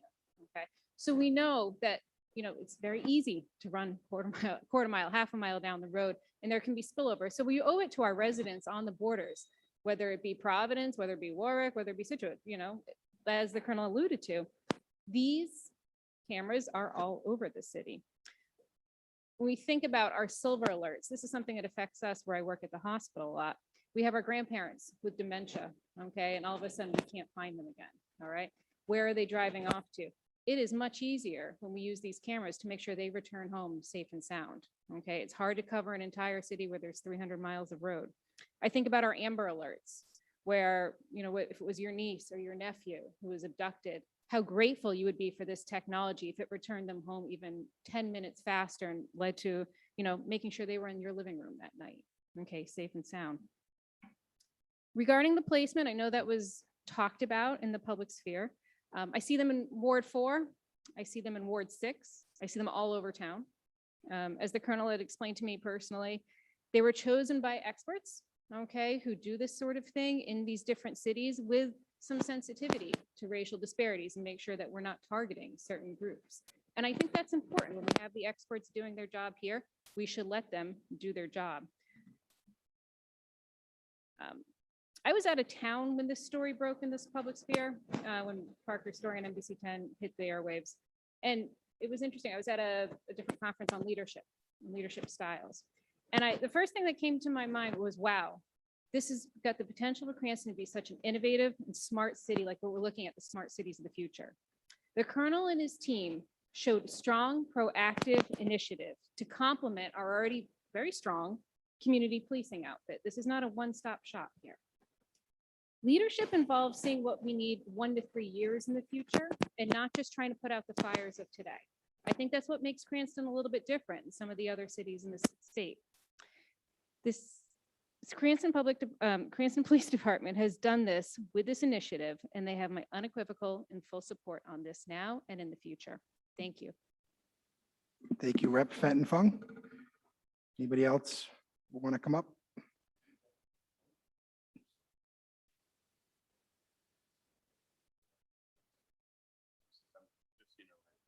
I have a broken back, so that's not a joke. I literally have a broken back.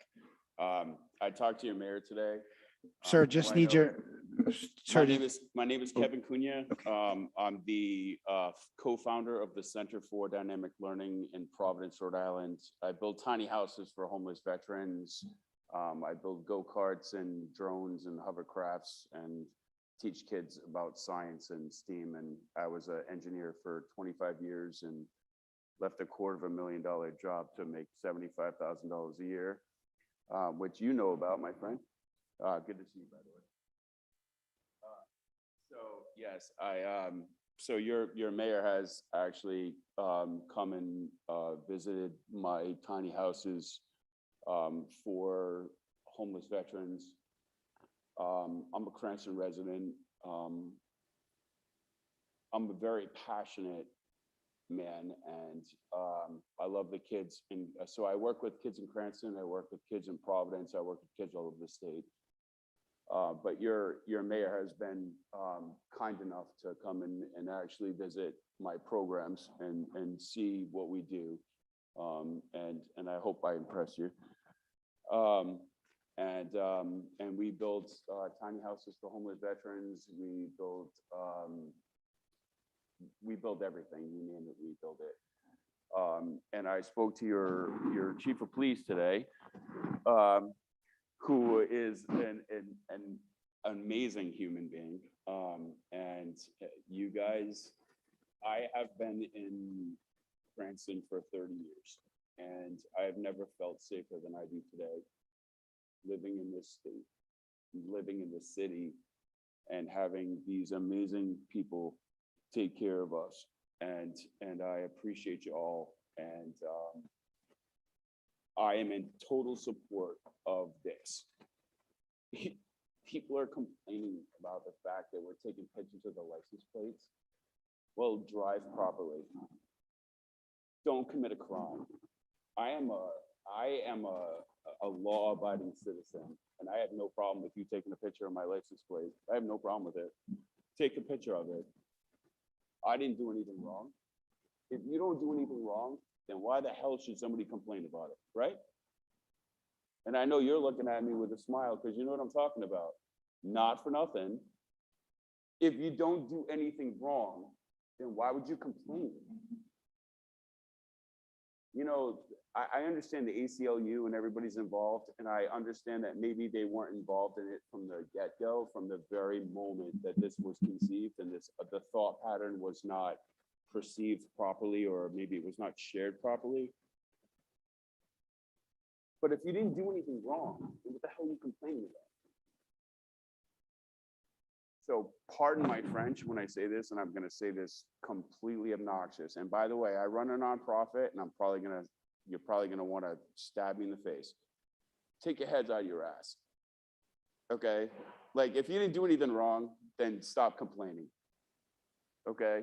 Like, not for nothing, but like, if you didn't do anything wrong, you have nothing to complain about when they take a picture of your license plate. These people have saved lives. This man, these gentlemen have saved lives because they have a tool that allows them to do that. Are you seriously complaining about this? I've been a taxpayer for 30 years. Come on. Let them do their job because they know what the hell they're doing. And I assure you, they know what the hell they're doing. And just let them do their job. and tell the ACLU and whoever else is involved in this crap to knock it off. Okay, so again, I have a broken back. I literally broke my back. I'm gonna go home now and go lie on my couch and go watch the Science Channel. And I hope you guys all figure out the fact that these people have a goddamn clue and that they protect you every goddamn day. And just don't forget that. Thank you, sir. Hope your back gets well. Next up, name and address for the record, please. My name is Pat Ford. I'm with the Coalition Radio Network. We're an independent media source on Admiral Street in Providence, Rhode Island. It's not normally my want to ask questions at a forum like this, given my role in the media. However, I did make multiple attempts to reach Flock. One brief conversation, no follow-up on the promised statement to my questions. And I was apparently, as the kids say, I was ghosted. Yikes. First of all, to address the hanging concern here, possibly one of the worst tropes in American civil liberties is the notion that if I don't do anything wrong, I have nothing to worry about. Our criminal justice system in this country is run by human beings, by men and women. Mistakes are made, mostly honorably, sometimes not. So the notion that you can't get caught up in one of these systems, I would beg to differ. I would absolutely beg to differ. Ultimately, as high-tech as these systems are, they're run by people. And there are failures, both moral, intentional, and unintentional. Now, let's talk about the system in general. I understand that the companies do put up a very good front in terms of the protections of the data and the integrity of the chain of evidence and the food chain as to who is to see this. All well-intentioned, I'm sure. In the state of Rhode Island, there is something called the prescription monitoring system, which was enacted into legislation several years ago to trace opioid prescriptions. All very well-intentioned, and I could almost copy the soundtracks, the word tracks, the terminology used at that time. Lo and behold, a few years later, in the middle of the night, our state legislator decided that it was this system, which had been, if you will, firewalled from law enforcement without a warrant. The legislature just changed the rules. And under Peter Kilmartin, now you do not need a warrant to go and search this information. Things change. There's nothing in our laws statutorily to prevent any type of intrusion, nor is there any legal firewall that exists. Basically, you're talking about corporate policies and the goodwill of the people involved in the Cranston Police Department, which they are unimpeachable. But I'm also concerned about the secrecy in this. For something this revolutionary to be impacted in several cities across the state of Rhode Island without a conversation ahead of time is quite frankly terrifying to a lot of people, because that conversation needed to happen, whether it be in my town of Cumberland, here in Cranston. There are a number of police departments, including Pawtucket, that have issues right now. So to act capriciously and without the advice and consent of the town council, to me, calls into a significant concerns. So, ultimately, there's no firewall. There's nothing to protect the people in the long run, other than the good intentions of the individuals involved right now. There is no legislative established limits on the use of cameras. The privacy rights of the public remains at the absolute discretion of the police department and a private company, which can change their privacy guidelines at any time. We're led to believe that these cameras are just focused on that one individual aspect. That can be changed. If you've got this technology that you can recognize, categorize, database, analyze a bumper sticker on the back of one's car, very impressive and potentially very dangerous. So I would suggest to Flock Safety that perhaps they be more forthcoming. I don't know if there's a representative here tonight or not, but I would suggest that they be more forthcoming about these issues, and that before we traipse into this area of a civil liberty quagmire, that perhaps legislation needs to be in place ultimately to establish limits, to establish a firewall, and to protect the rights of the individual, who, by the way, occasionally, or more than occasionally, depending on what neighborhood you live in, or what town you're from, or what your political beliefs are, occasionally do get in trouble despite having done nothing wrong. Thank you all very much. Thank you. Anybody else here in the chambers? Good evening, sir. Name and address for the record, please. P. Ravelli, 22 Valley View Drive, Cranston. I just want to let everybody know that I think it's a great idea having the cameras in Cranston. I think it's going to keep crime out of Cranston, and it's going to give our police a tool to get the crime out of Cranston. Just by what the police chief said about what it did a week, I think it's a no-brainer. So I'm for the cameras. Thank you. Thank you. Anybody else here in chambers? Going once, going twice. Okay, we will go to Zoom. If you are on Zoom and would like to give public comment, please raise your hand. We have two, Mr. Council President. Okay, please let them in. Welcome, First is Hannah. A Hannah name and Stone. address for the record, and please try and limit your comments to a couple of minutes. Thank you. Thank you. Thank you very much, City Council members. Can you hear me all right? We can hear you. Great, thank you. Thank you very much for your time this evening. My name is Hannah Stern. I'm testifying on behalf of the ACLU of Rhode Island, so I'm going to have my address as our organization's address at 128 Dorrance Street in Providence. We sent a very detailed letter to each of the council members last week, so I'm sure you have a basic understanding of where our position is on this program and where our concerns lie, but I'd just like to emphasize some of those this evening. The reality is that these cameras are not just automated license plate readers. The Flock Safety website notes that this technology allows for police to search by identifying features like bumper stickers on a car. It doesn't just capture them. And this is really much more advanced than what has been conveyed to the public. The implications that the actual usage of this system is only affecting individuals committing crimes, I think, is really not only untrue, but it's deliberately obfuscating the true issue here, which is that information about all residents driving by is being collected indiscriminately without any public policy or oversight being instituted. The fact that there's no state law prohibiting their use does not mean it's the right thing to do. I checked the transparency portal earlier today. Just in Cranston, over 2,000 searches have been made in just the last 30 days in this system, which, I mean, it hasn't even been in place for 30 days, so that's pretty significant, with over 2 million vehicles having been captured. This is a massive database. We should all be cautious about this expansive surveillance, not only becoming normalized, but especially with the known discriminatory legacy of police surveillance and technology.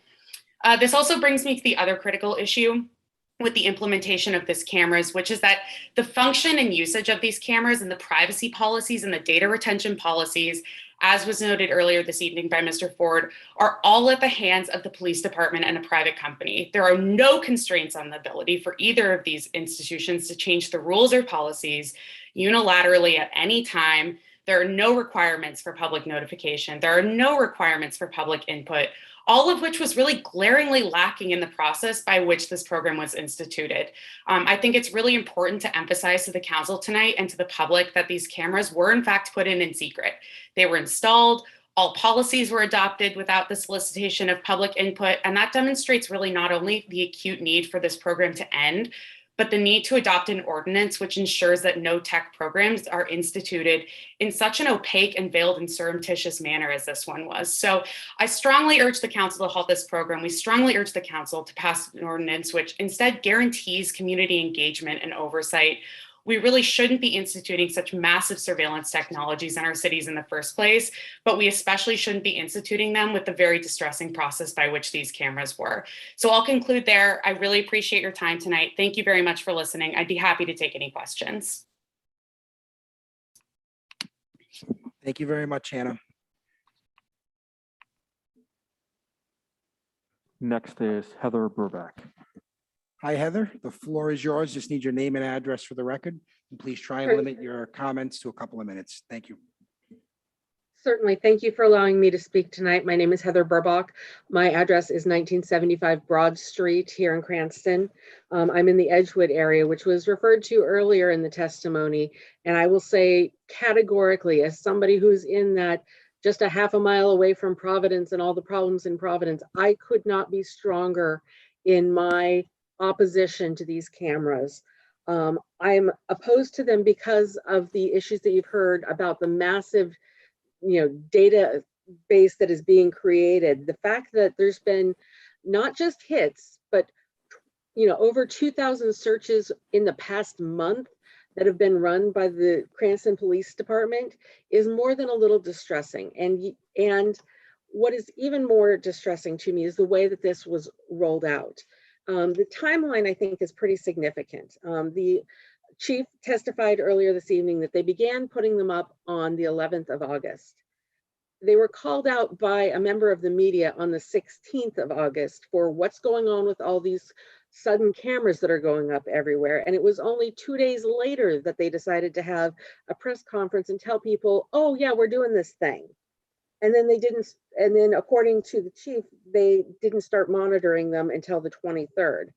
However, one of the things that we've heard a lot tonight is, oh, well, things can change. Things are already changing with this. Oh no, this is only a 60-day trial period. Although the more the chief talked, the more you heard that 60 days isn't actually 60 days. We've started it 3 or 4 weeks ago, but we haven't even started the clock running on that 60 days yet. So the fact that nobody knew about this, the fact that the council had to find out from the media what was going on in the city, that they say that, oh, this isn't secret or covert, they just didn't happen to tell anybody about it.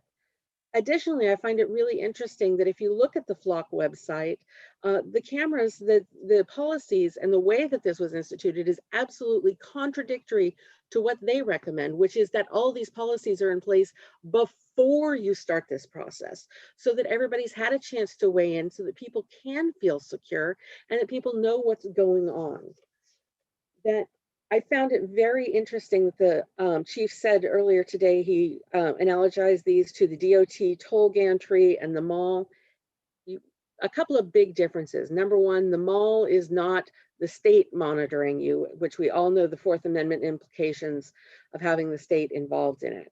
But the DOT toll gantries, a very interesting point about that is before those were allowed to go up, there was a lot of notice, there was a lot of comments, there was a lot of input from people, and there was a lot of strict protocols and rules put in place about what could be used, how they were going to be used, and what was absolutely off limits. And that's what's absolutely missing here. Additionally, the chief said that what they're doing is 100% constitutionally legal.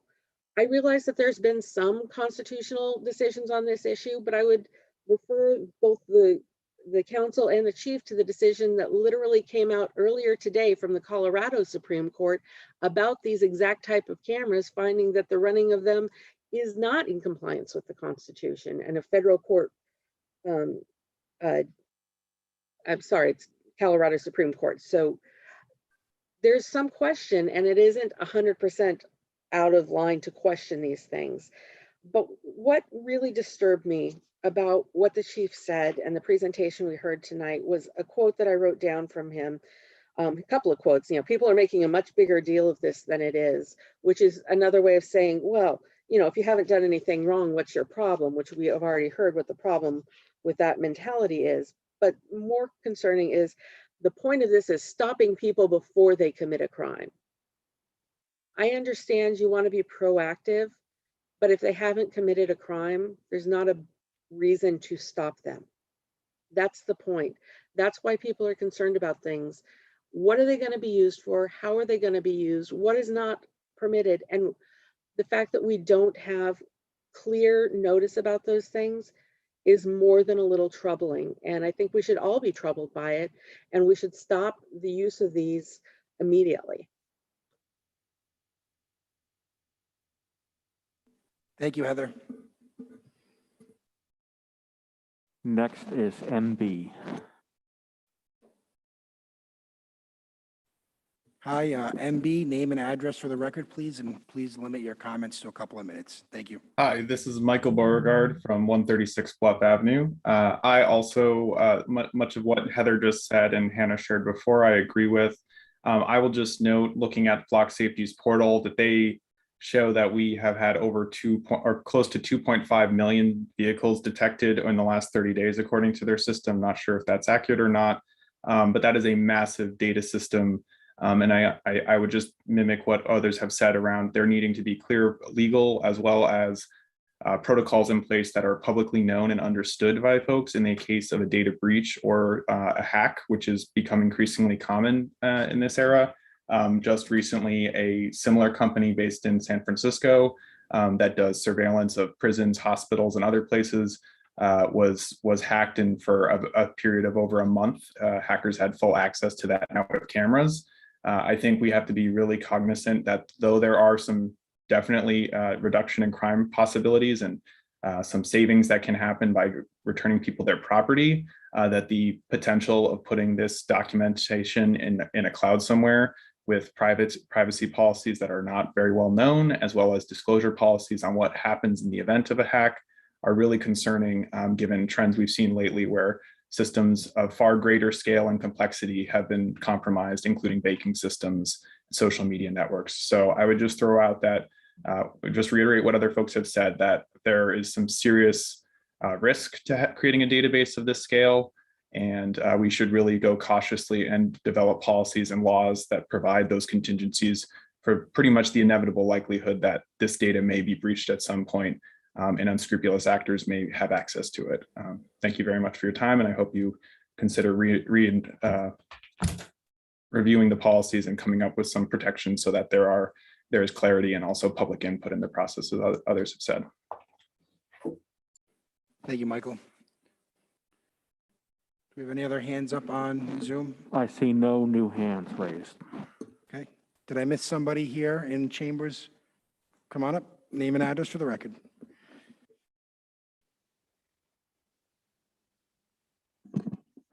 Good evening, members of the council. For the record, Robert Murray. I live at 75 Debbie Drive in Cranston. All of you know me as an attorney who appears regularly before you on council business.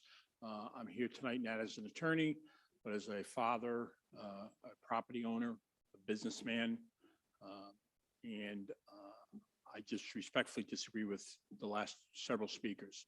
This is not an invasive intrusion into my privacy rights. This is protecting me, my family, my property, and my new granddaughter. This should be embraced. It shouldn't be scorned. And the limitations that Colonel Winquist described earlier this evening were sincere, well thought out. And frankly, with all due respect to the council, I don't think you should be micromanaging the police department on this. There are techniques used in crime fighting that we're not even aware of, that we shouldn't know about. This program is one that makes sense. The results speak for themselves. And as somebody who lives in this city, I'm comforted not only by the leadership of Colonel Winquist and his command staff, but by the approach they're taking on this. I represent the Rhode Island Bridge and Turnpike Authority. I'm well familiar with the technology that's utilized in the open road tolling and the capabilities of that system. If I'm on a public road, I have no expectation that it's a privilege to be driving, and I should expect that the police will do what they have to protect me, my family, and my property. So I urge this council to listen, ask good questions, let the police department do their job. We'll all be better off for it. Thank you. Thank you, Mr. Murray. Any other people for public comment here in chambers? There being none, I will close public comment. We'll open up questions from council members to the police chief if they have any. Comments, questions? Councilmember Jermaine.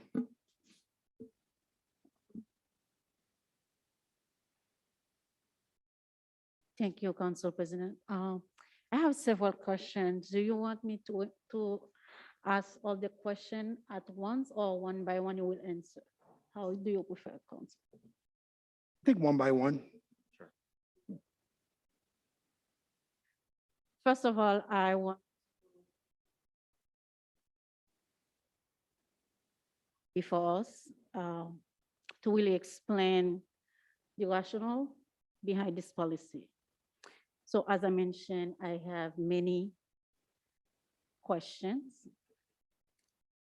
Like many of my colleagues in the council, so I have learned in the media about the installation of the cameras in our street. So I must tell you that the news has been very disturbing for me particularly, and for a lot of my constituents. I made a little research. According to the charter, Chapter 3, City Council, Section 301, relating to powers. I'm reading it. The council shall be the legislative body of the city. In it are vested all the powers of the city except as otherwise provided in this charter, including the power to adopt, amend, and repeal ordinances for the preservation of the public peace, health, safety, and welfare, and to provide for the enforcement by the enactment of appropriate penalties for the violation. That's Section 301 in the charter. I mean, I may be wrong. I think the charter is clear. Just please help me out. My first question is there a provision in the charter, I may not know, that grant you the power to enact such policy without the approval of the city council? My answer to that is there's no restrictions for me to use piece of equipment within the police department without permission from the city department. Is that so? Is there some way it is written? So we can, Is there an ordinance? is there some way it is written you have the full power Yes, to enact? yes, I do. Okay, please, I would like you to share with us. Look at the charter, you look under the police chief, Mhm. have the right to enact policies and procedures within the police department for public safety. Okay, so that's why I was like looking for it. I will maybe not see it, so I want to have the clarification in that one thing I told my constituency as well. When the news come out, it said before we make any comment, we need to look at the charter. So do you have the full power to take those initiatives to enact the laws without the input of the council? So that was my question, what's going on in my head. Well, I'm not enacting laws. I don't That's a have the power. policy. Is that a policy? A policy is different than a law. I know, it's really close. So I don't follow you. how do you have anything to enact it? The policy, how you will operate with the policy? I can set procedures and policies within the police department under the charter. So without safety, when it comes to safety, he said the city council has the power to amend, to enact. So whatever you can take, the city council has the power to oversee that. Is that correct? If you pass an ordinance, yes, but there is no ordinance specific to plate reader camera technology. So you don't need an ordinance to do that. No. Thank you. So that's one clear question. Second question, so it's about the data because we know anything you do, you need the data to support the evidence. What is the data in terms of crimes in Cranston that make you feel that we need this exactly right now? think if you look at the board, I think it demonstrates there's a need for it.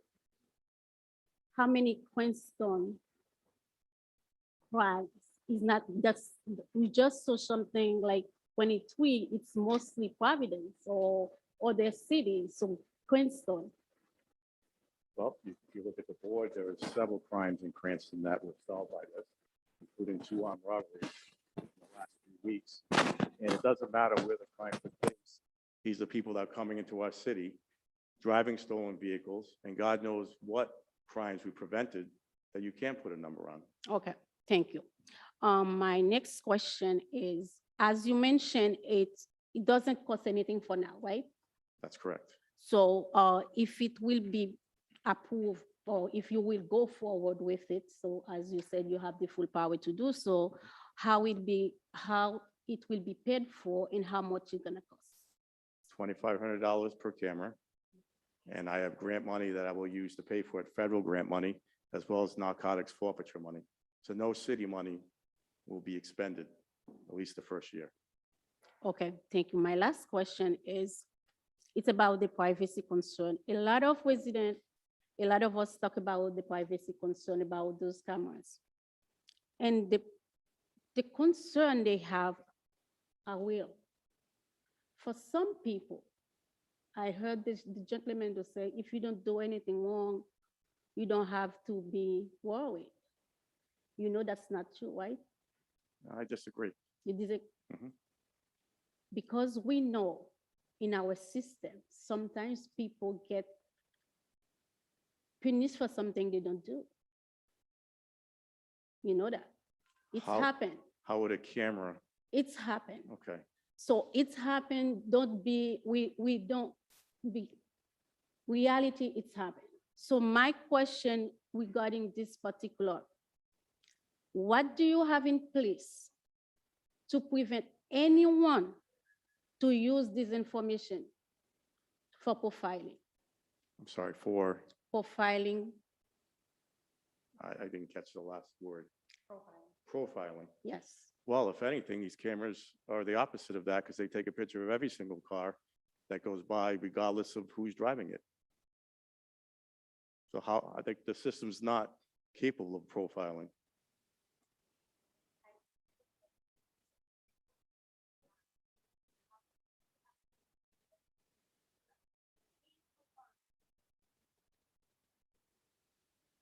Well, first of all, I think Mhm.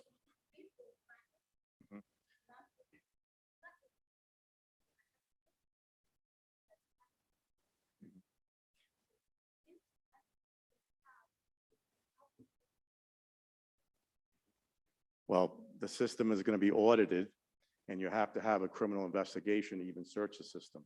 And there's going to be routine audits to ensure that happens. We use databases every single day. This is just another database that's going to be accessible to the Cranston Police Department. And if somebody was unfairly charged with something, that's why we have a criminal justice system, right?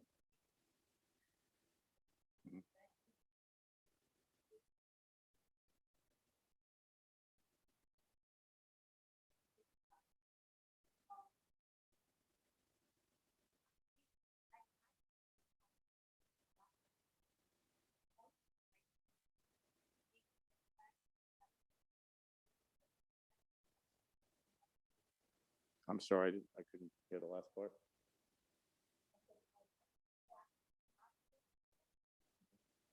The proactive approach you talk about, I like it. And I said, will be the next step is to have all our police officers wear cameras as well.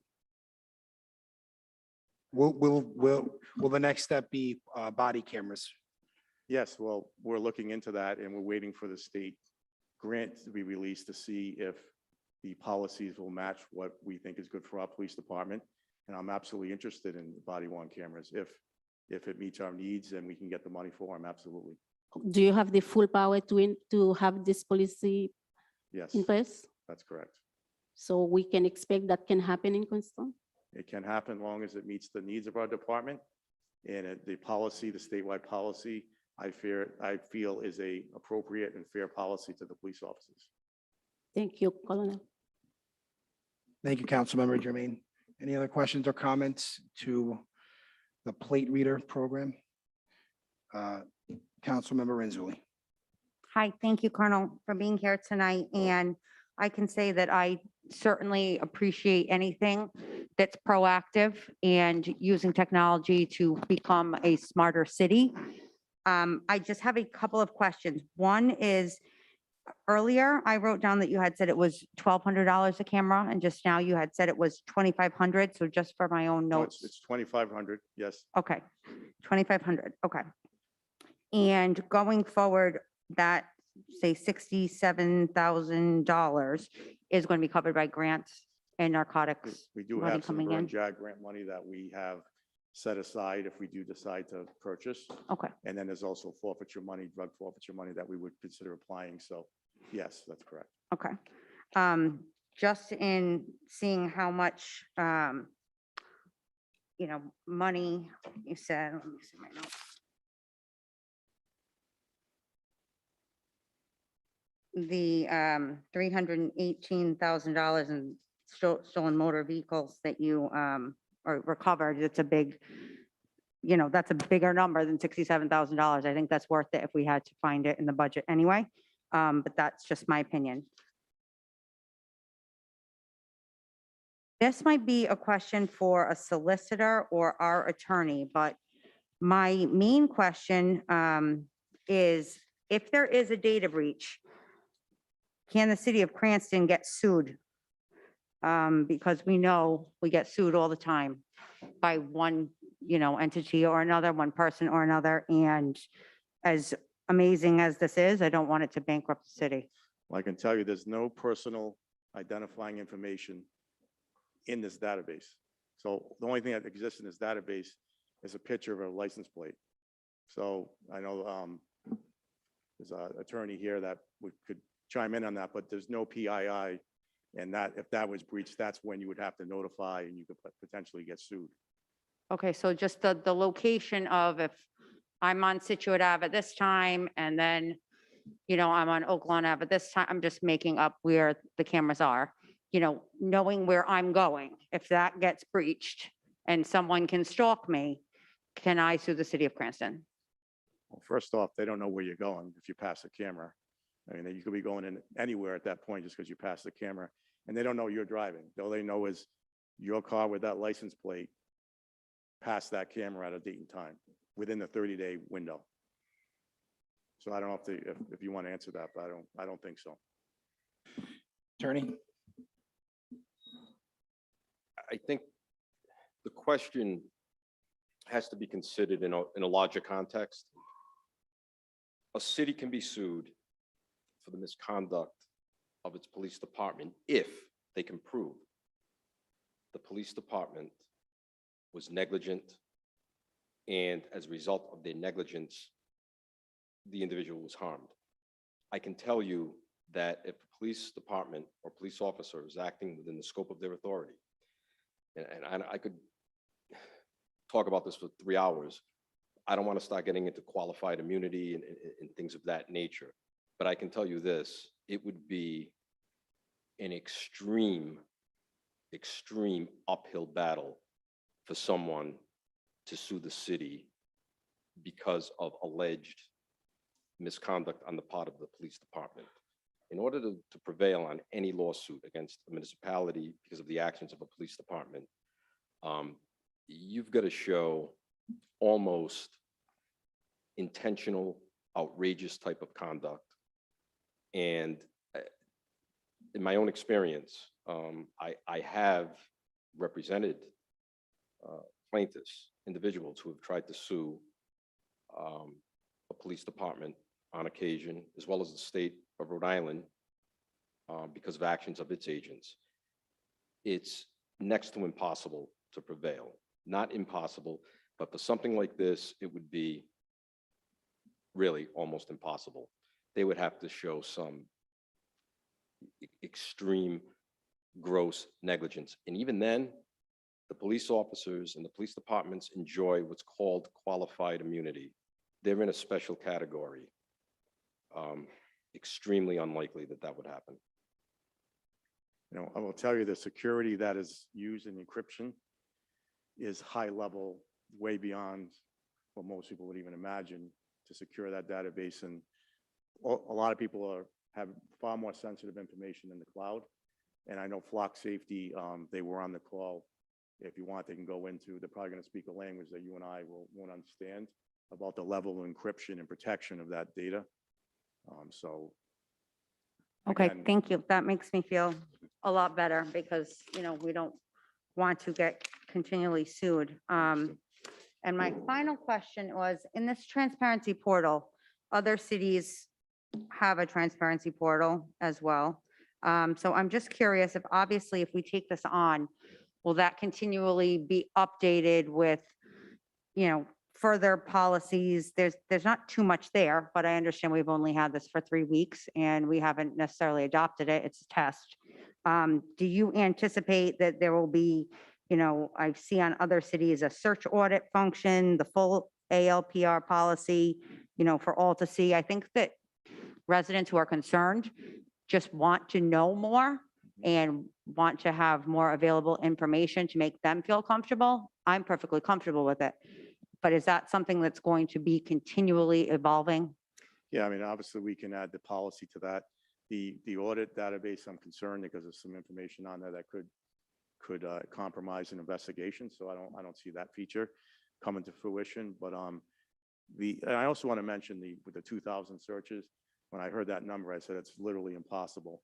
And the way flock safety explained to us, every time someone logs in, it counts that as a search. Then you run across 27 cameras, that's 27 searches. And then if you filter the information, that's another search. So it may appear that, we're in there all the time, but if you collate those searches, it might be maybe 100 or 200 the most. I don't really agree with how they calculate it, but I don't have anything to do with that part of it. Okay, thank you. You're welcome. Thank you, Councilmember Renzulli. Councilmember Donegan, I see your hand up, but you've already had an opportunity to ask, so I'll come back to you last. Councilmember Ferry, do you have your hand up? Yes. Colonel, I want to thank you very much for being so prepared tonight and giving us the information that we were really seeking. Thank you. And I'll be short.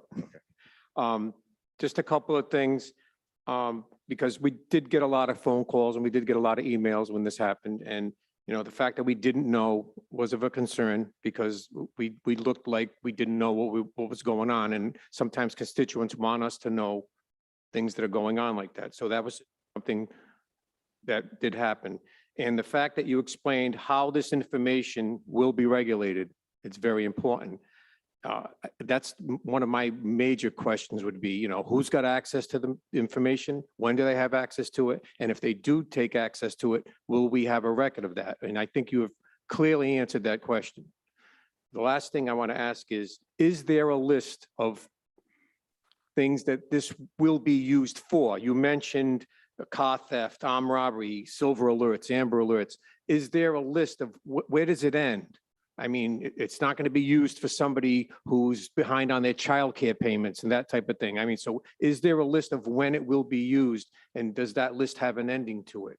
That's, because I'm going to tell you that I am 100% in favor of what this can do to help our city. Somebody has a criminal warrant and they're connected to a vehicle, it could be any type of criminal warrant, then it could be used for that purpose. If you're operating a stolen motor vehicle, it could be used for that purpose. But you're talking about child support, I believe. That's a family court situation. It probably wouldn't be an NCIC, so that wouldn't be something. So to give you an exact list, I can't, but if it's a criminal warrant, it's in the system, NCIC or our RILETS, our local system, then there's a possibility that car might be connected to that. So there's a wide range, but it's criminal activity. Okay, so, but there is no actual list of when you can sign on to use the information. Well, you mean if somebody can search the database? Yes, so we have a policy, and it has to be associated with a criminal investigation. Thank you very much for your time tonight. You're welcome. Thank you, Councilmember Ferry. Councilmember Marino. Thank you, Council President.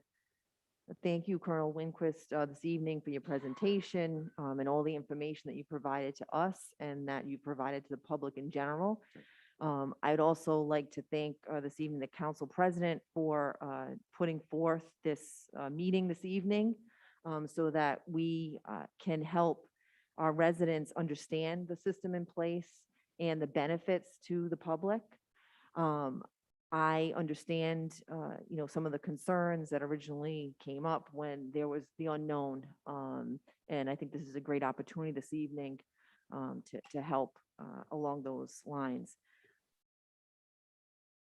I'm glad to hear there are certain very positive attributes in terms of the benefits that have already been yielded in the last 3 weeks.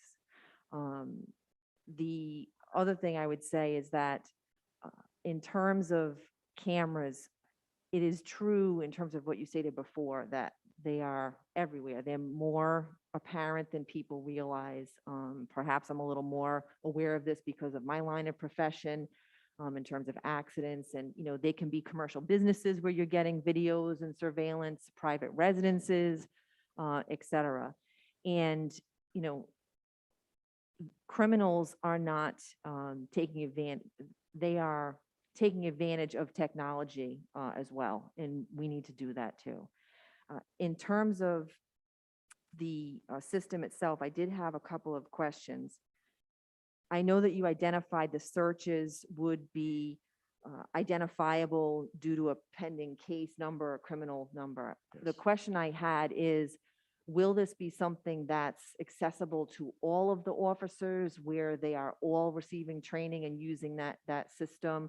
Or is it something that's going to be implemented where there are select officers within the department that receive the training and have that specific duty? All officers are trained on the front part of the system, which is the hits. If you get a hit on the road or whatever, they can actually have access to that. There's different level of permission to search the log. You have to have a need and a right to search that. And there's only limited people in the department that have that. So they have the secondary permissions, if you will. That would be all detectives and sergeants and above have the ability to search the log.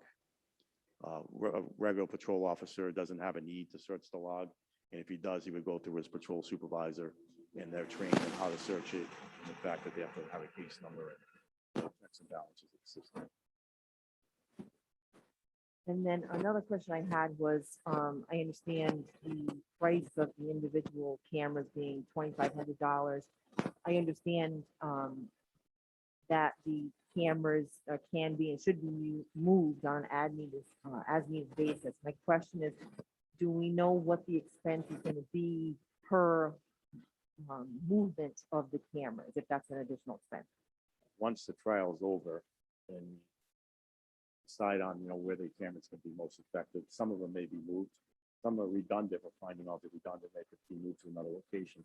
So once we're done, to move them, I think it's $250 per move, which I don't see them being moved too often once they're in their final place.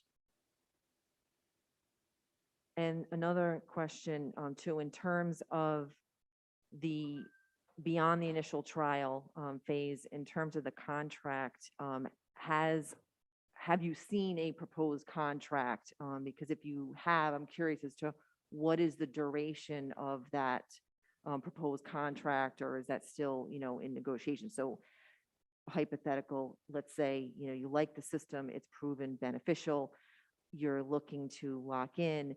Is that proposed contract for a year? Is it 6 months? What's the duration? It's 1 year. It's an annual contract.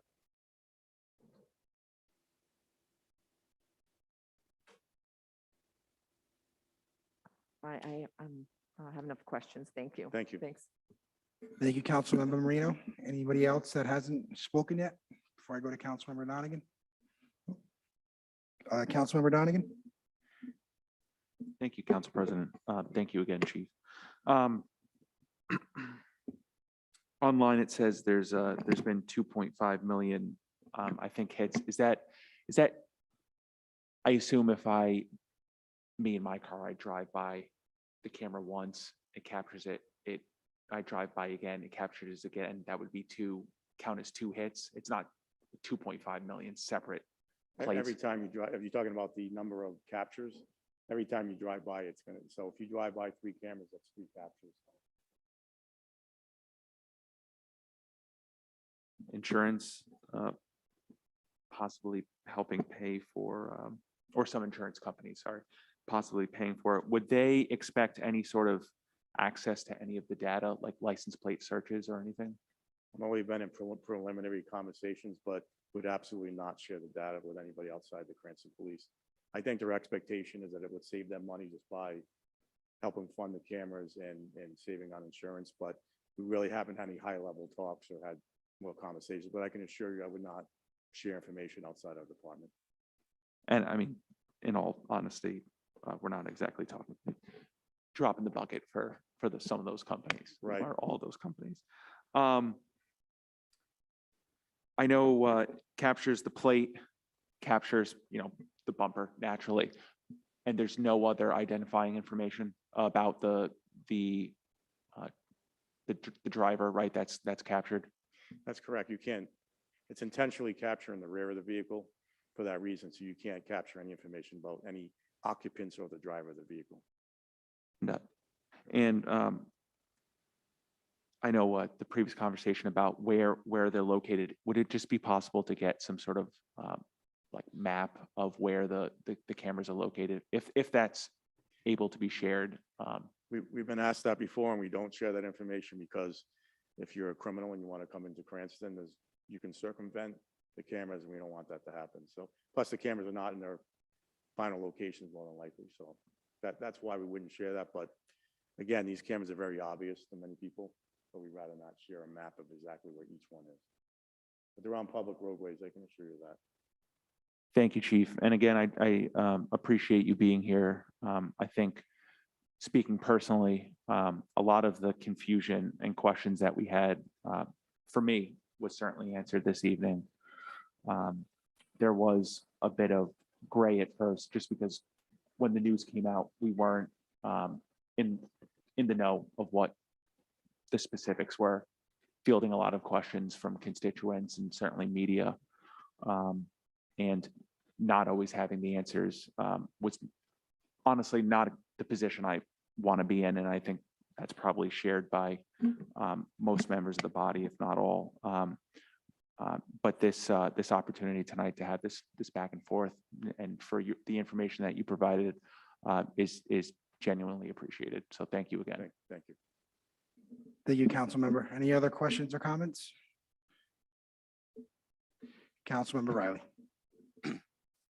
Colonel, I'd just like to thank you and the entire department for coming out tonight, having the courage in your convictions to stand here and support your decision, while others who have, they've sent letters or emails, didn't have that same conviction to come here tonight. I think that a lot of the gray that was experienced was through the misinformation that was provided through mostly the ACLU. And the fact that they were able to state that the Cranston Police Department was using deliberate misinformation is unforgivable. To question these men and women who are keeping us safe is a disgrace. The only misinformation that exists is in that letter. There is no privacy concerns on this specific issue because no citizen or person traveling on a public road has an expectation of privacy. That is the law. That doesn't change from person to person. If you are on a public road, you have no expectation of privacy. These take pictures of license plates, and there was a lot of misinformation in that letter that was given to us. And I'm sorry that your integrity was called into question, but I certainly support this program and I support the police. Thank you, Councilman. Thank you, Councilmember Riley. Any other questions for council members? Councilmember Vargas. Thank you. Good evening, Colonel. Good evening. I have a few questions, some of them that were just emailed to me, and I would assume to many of my council colleagues, if not all of them. And so as a representative of them, of Edgewood, some of the questions that came in, I'll just be asking on their behalf, just as a heads up. And some of them are also just questions that I have. Certainly, I've had a great relationship with the police department. I email you or reach out or text, call any one of you when when a constituent reaches out, or I have a concern, or I need to be educated on something.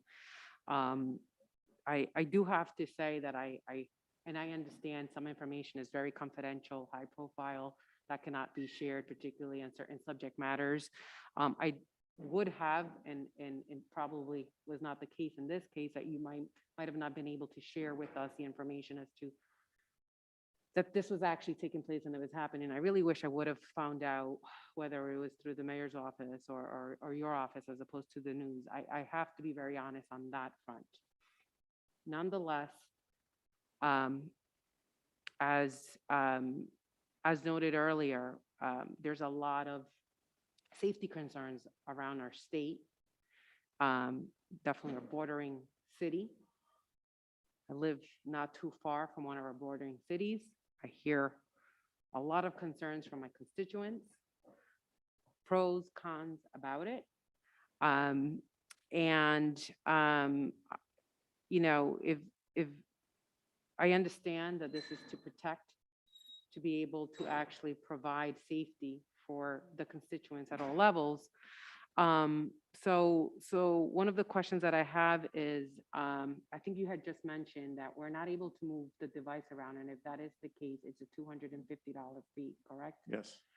My other questions were actually answered by a lot of the colleagues, but some of the questions that I have from the constituents are I may know the answer to this, but you would obviously know that. Can someone opt out of this is one of the questions that I received. No, there would be no way of doing that. Okay. Training you had answered. Occupant photos. Is that, I know it's just the license plate, but is there any way at all that a person, driver, just for the record, again, for clarity purposes, for those that have asked me to ask, is there any photo shared of the person that's driver, if there's any capture of that, or is the camera focused just strictly down on Focus the down on the license license plate and the bumper, unless they're hanging out of the vehicle. Yeah, Right. you're not going to capture that. It's intentionally done that way.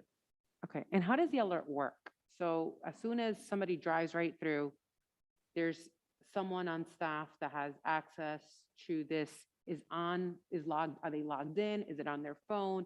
Both. How- it Both. is, So okay. the officers can have an app on their phone, and it can be alerted right over their phones when they're working. And it also goes to the dispatch center where they're logged onto a computer as well. All right, and then the software update, the $2,500 per camera, does that include any software update as well? That's everything included. So we're essentially leasing the cameras. So if one was damaged or broken because of weather or something like that, they replace it for free. So we don't actually own the cameras, and they're consistently upgraded, and I'm sure they'll get even better technology over time, but it's $2,500 per camera per year. Okay, thank you. And so it's a 3-month pilot, which ends at the end of October, or does it end in November because it kind of started a little bit? Well, what happened was mid-August? it's supposed to be a 60-day pilot, and because they're having trouble getting some of the computer chips and things like that, they weren't able to get the last few cameras up, so they agreed not to start the 60-day clock until all the cameras are up, all 27. All right, thank you. And then the data on the flock safety on the website, will that eventually be live? I get it, we're piloting, but I'm just curious.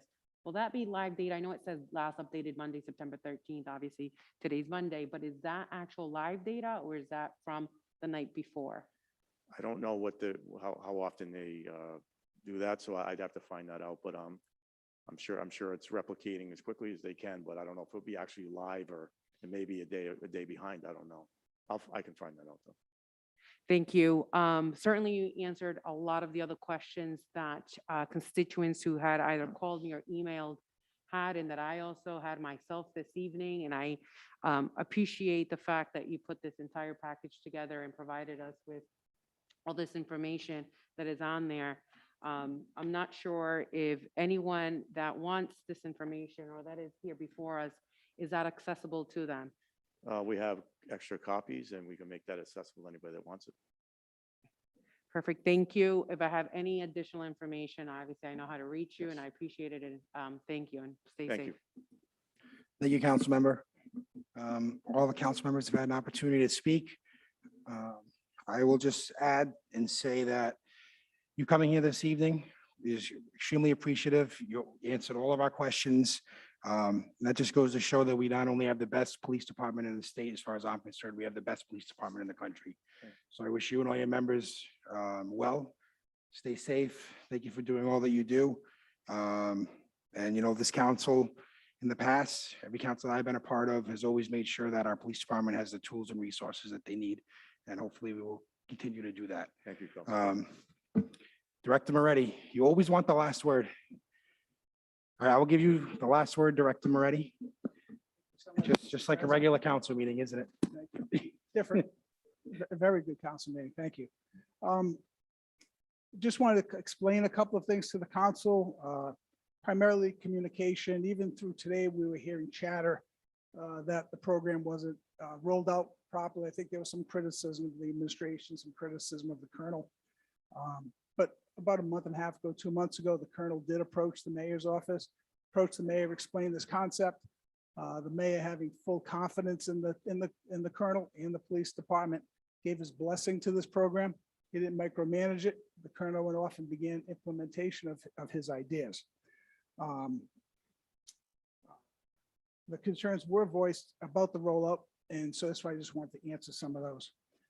You know, I think the best evidence about the rollout and why the mayor chose the colonel to be the spokesperson about this program, so you people and the public could hear it directly out of the horse's mouth. It was evidence tonight. At a press conference on August 18th, the colonel, along with the police chiefs of Woonsocket and Pawtucket, got together. So they had a press conference. The colonel developed a press release. That press release was distributed immediately after by our communications person, Steve Piva, to the council. So we wanted to get right after that to make sure you receive that information. But this way you heard it directly from the colonel and not the mayor. The mayor wanted to leave those specifics, you know, to the colonel, not to lose anything between the lip and the cup. By deferring to the mayor, by deferring to the colonel, the mayor basically chose public safety over taking that as a political opportunity. And I think that was quite clear by him laying back on this and letting the colonel do his job. As you witnessed and our public officials have witnessed it, the citizens witnessed it tonight, they're best informed by the police department. The mayor chose not to distract from that effort. And I hope there's some appreciation for that. It was because he didn't want to take anything away from this. Like the program or not like the program, it's fundamentally the colonels, the Cranston police, and other police agencies throughout the state and throughout the country. I just hope that some people will agree with that communication would be appropriate. I'd like to just tell a little story. You would have had two other witnesses come here this evening, speaking from the public, but they weren't able to come here. They were two people that were subject to very, very violent crime or violent crimes that none of us would want to experience, or any of our loved ones. Wouldn't want any of our loved ones ever to experience in their lifetime. They was involved in a carjacking. The flock cameras pick up that plate. Soon after, basically what had happened was there was a carjacking. There were two suspects that assaulted a gentleman, cracked his head open, pistol whipped him. His wife came out, saw it. She thought he was shot in the face, and that things may have been over for her husband. Not only did she come out, she was punched in her face by these two gentlemen. That woman was 9 months pregnant. That's some of the work that these flock cameras are doing. Those people couldn't be here tonight. Those were bad people. The reason why those people were not here tonight, and they wanted to be here to explain their personal story and not leave it up to anybody else. That woman is delivering her baby tonight. Just want to let you know that. Thank you. Thank you very much for sharing that with us, Director Moretti. That being said, Councilmember Vargas? Yes, thank you. Director Moretti, I appreciate you, definitely letting us know about that story. And I hope the baby is perfectly fine. And for the record, for I'm going to have people agree with me, and I'm going to have people who are going to disagree with me, as that is the world that we live in.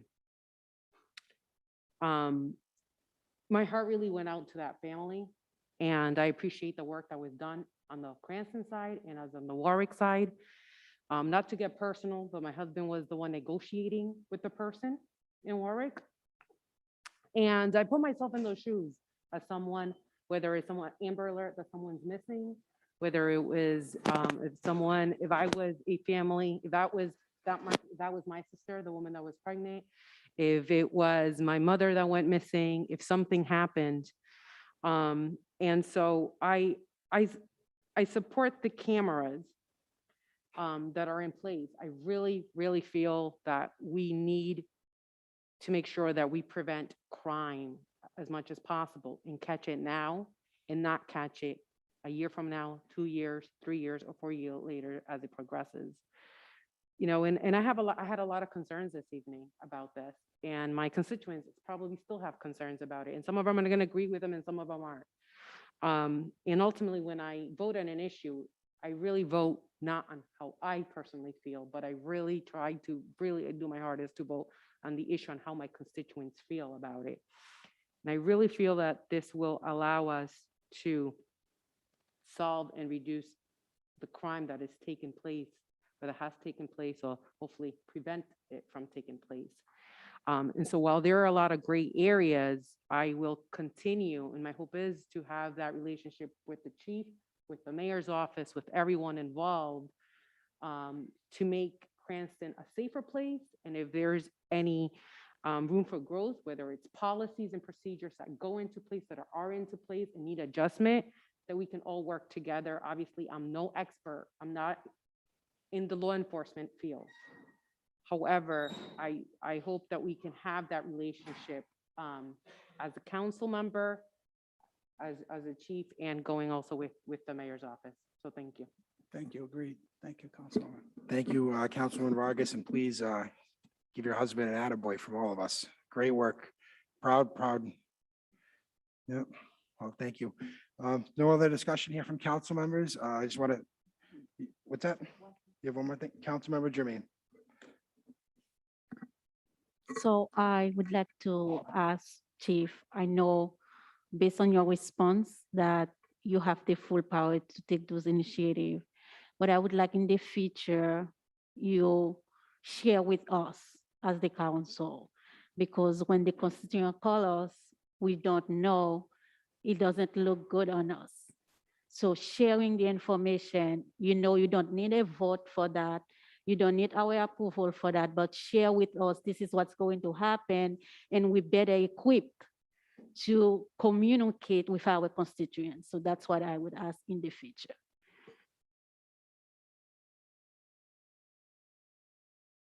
But at the end of the day, the person I work for is right here. And what he chooses to share with the council is really up to him. And I've always been transparent. Anybody calls me, they need anything, at the end of the day, I answer to the mayor. And that's how the charter reads. And that's how I plan on continuing to do my job. But I'm always open to listen to what you have. And I appreciate the cooperation with the council that I've had since I've been here since the last 7 years. Thank you, Chief. Thank you, Councilwoman. I think we covered all the bases tonight. Again, I want to thank you all for being here. Very informative. And I want to take a motion to adjourn. Motion to adjourn. I need it. All in favor? Aye. Aye. We are adjourned. Thank you, everybody. Thanks to all who tuned in on YouTube.